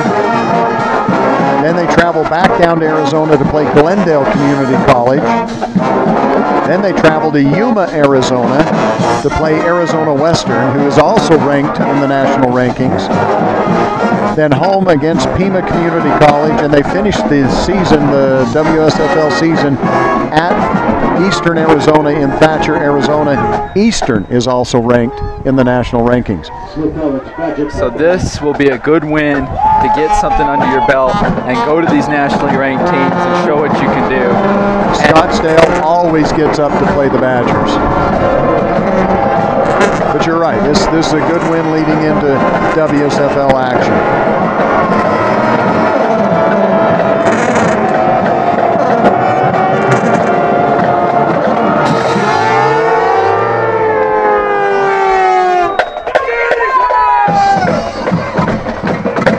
Kickoff return coming again to the near sideline by Valson. Valson steps out of bounds as he crosses the 20.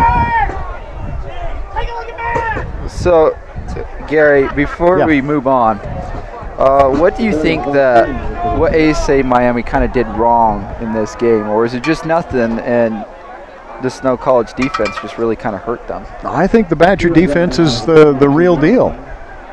I think the offense took a little while to get going and maybe to adjust to some of the things that the Silver Storm defense was doing. I thought ASA Miami had a great defensive plan when they first came out. They stopped the Badgers on their first 2 or 3 possessions.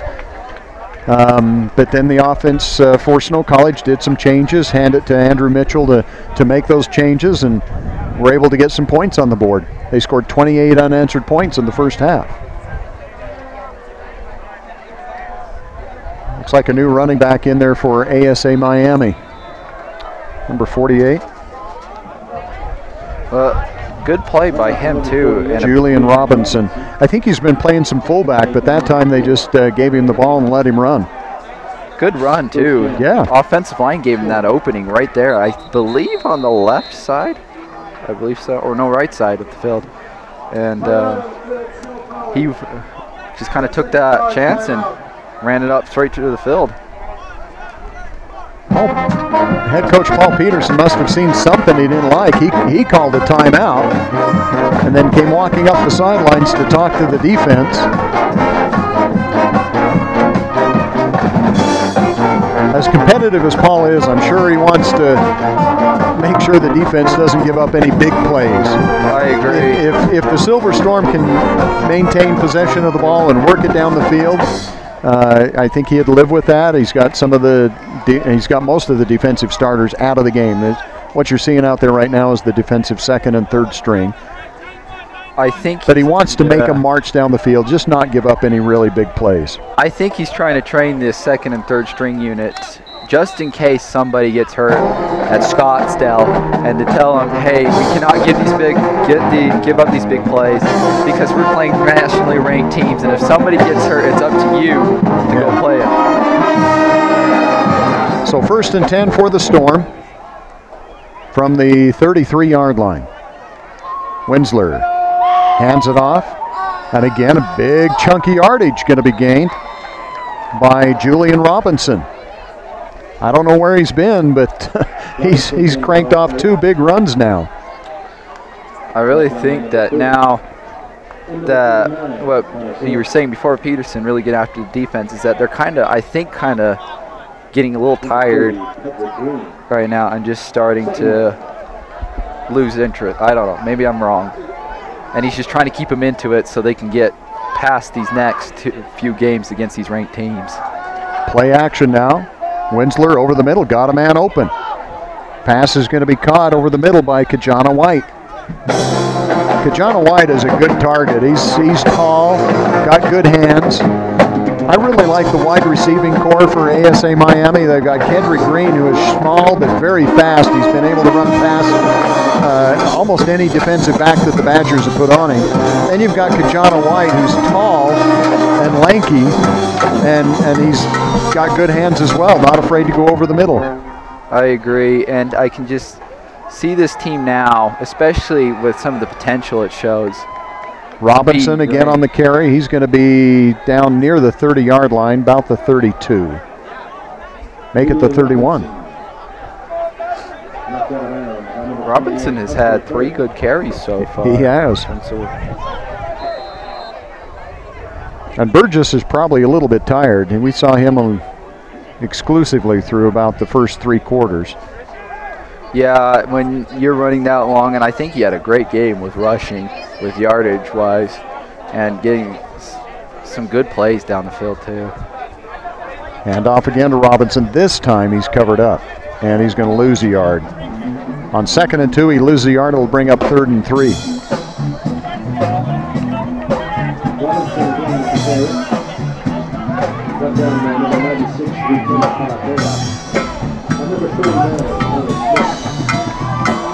.10 down here in Ephraim City. Beautiful night. Can still smell the smoke in the air from the fire down in Payson. Well, they had a small fire up Ephraim Canyon last night. Oh, they did?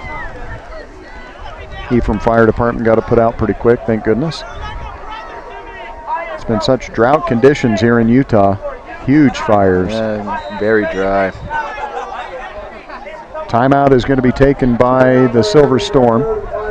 That's their last timeout with 4:51 remaining here in the 4th quarter.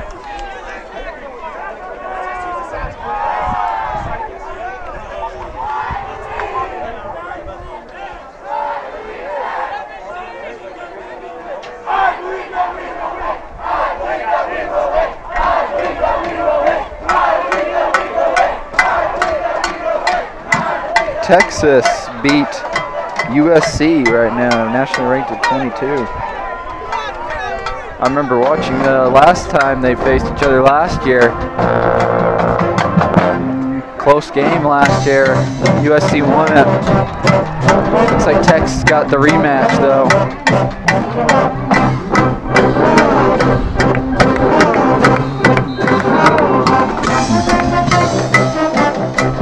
Still 14-7 in Utah. Washington has the ball right now, looks like. Starting the third quarter. 3rd down and 4 for the Silver Storm. Low snap, pass on the crossing route, caught, 1st down. Pass is caught out there by Skylar Haig, tight end out of Detroit, Michigan. Nice pass by Winsler to get through the coverage, find his open man.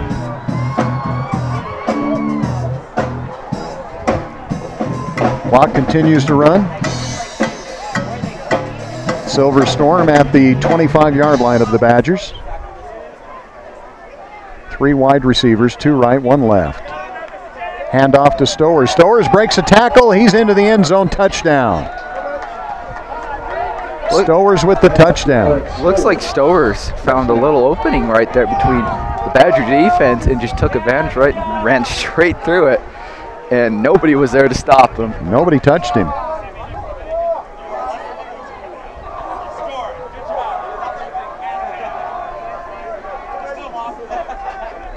So the Silver Storm going to go for the single point after here.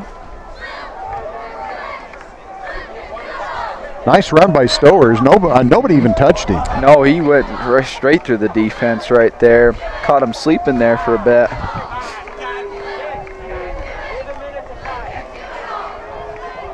Kick is up, and the kick is good. 71-27. Badgers with the lead, and the Silver Storm to kick it off when we come back.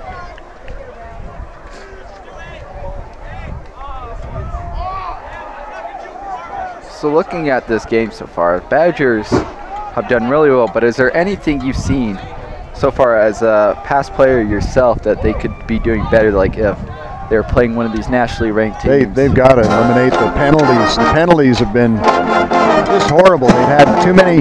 They've had late hits. They've had unsportsmanlike conduct. They can't do that. And then, especially when they go to Scottsdale, because the refereeing is going to be even more critical than it is here. And they've got to get rid of those plays. They cannot withstand that kind of lack of discipline. I agree. Scottsdale is, from what I've heard, is a team, and they're probably watching this right now. It could be.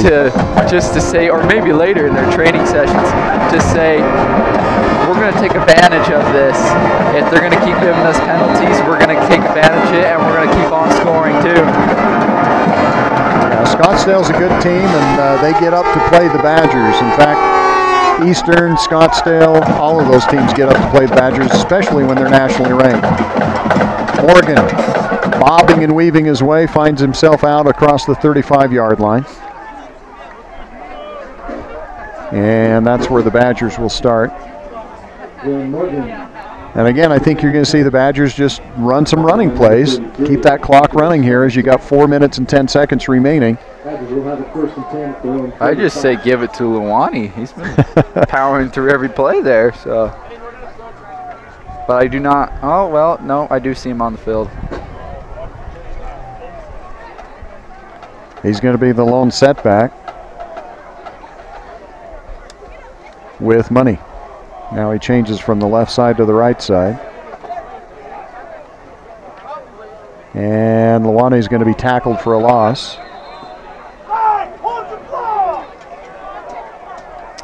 Coming through was number 94, William Hancock.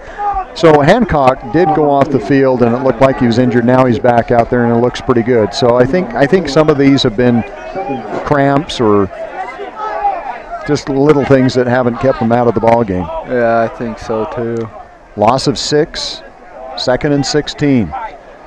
Badgers going to run the play clock all the way down here. It's down to 13 and counting.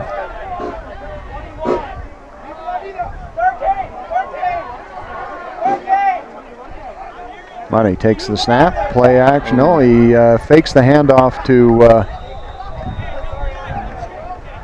Is that Shama Luane that was still in there? I do not I don't know. think it is. I think it's somebody else now for the Badgers.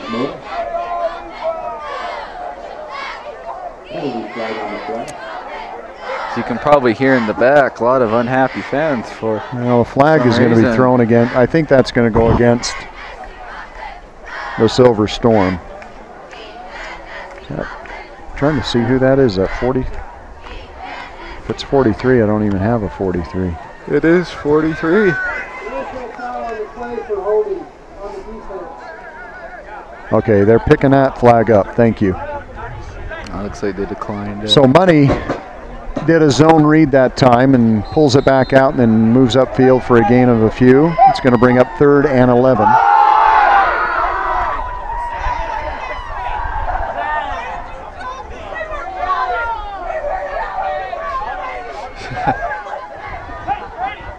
Badgers go with an empty backfield behind Money on 3rd and 11. Run the shot clock or the play clock down. Money takes it. Quarterback draw. Picks up about 4 yards. Clock continues to run, and the Badgers will likely punt it away here. Nice little run by Money. Kind of faked out the defense there for a second and just ran straight through it. And I'm glad to see the Badgers didn't try to pass that for 2 reasons. Number 1, it was 3rd and 11. Number 2, if you throw an incomplete pass, it stops the clock. This keeps it running, and the Badgers can punt it away. I agree. I think what the Badgers are just trying to do right now is run down the clock and just take the game out.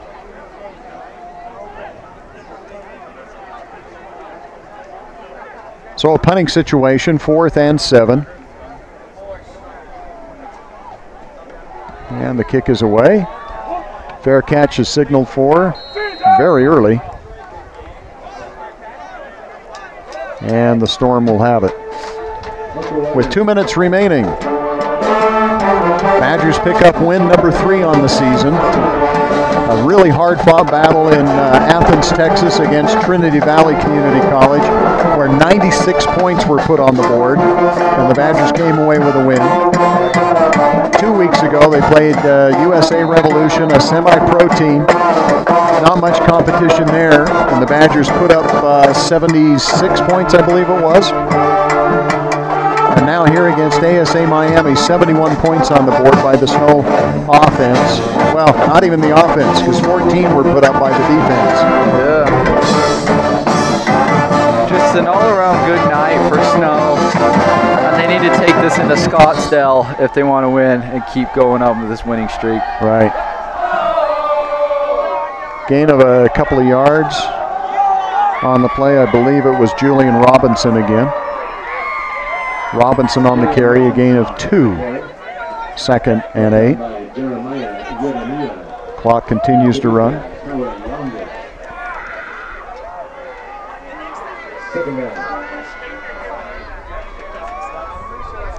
Well, ASA Miami has got some weapons. I think Burgess is a great runner. I think Stowers is a great running back. And they've got a great core of receivers. As they throw a little screen there to Kedrick Green. Green gets the first down. Out to the 34-yard line. You know, I agree with you on this ASA Miami court, my bad, and just how good it is. You know, I can see this team adding like a few more pieces to them, and you know, some of the players maturing. This could be a ranked team. 3 wideouts come split wide to the right. Kajana White is the far right receiver. Little pass out to Valson. Badgers hit him and take him out of bounds as he gets the first down across the 45 to about the 46. That'll move the chains. Clock continues to run. Under 30 seconds at the 46-yard line. DeVarens Valson made a little shaken up when he gets back up, but makes it back to the huddle. And now ASA Miami is going to say, that's good. we're good. We're going to let the clock run out. There we go. Now there's hugs, and good to see that. Not any fights started here at the end of the ball game. So the Badgers with a big win, 71-27. Gives them some momentum going into the regular season of the WSFL. Not too often you have 3 preseason games before you start the regular season, but that's what the Badgers have here. And so we'll have the game for you on Snow Badger TV next week from Scottsdale, Arizona, as the Snow College Badgers will play the Artichokes. For Vahi, our cameraman, thank you, buddy. Did a great job. Good job. For Andrea running the TriCaster, thank you. And for Easton Stouffer, I'm Gary Chedester. Thanks for joining us for Badger Football on Snow Badger TV. Have a good evening. Good night.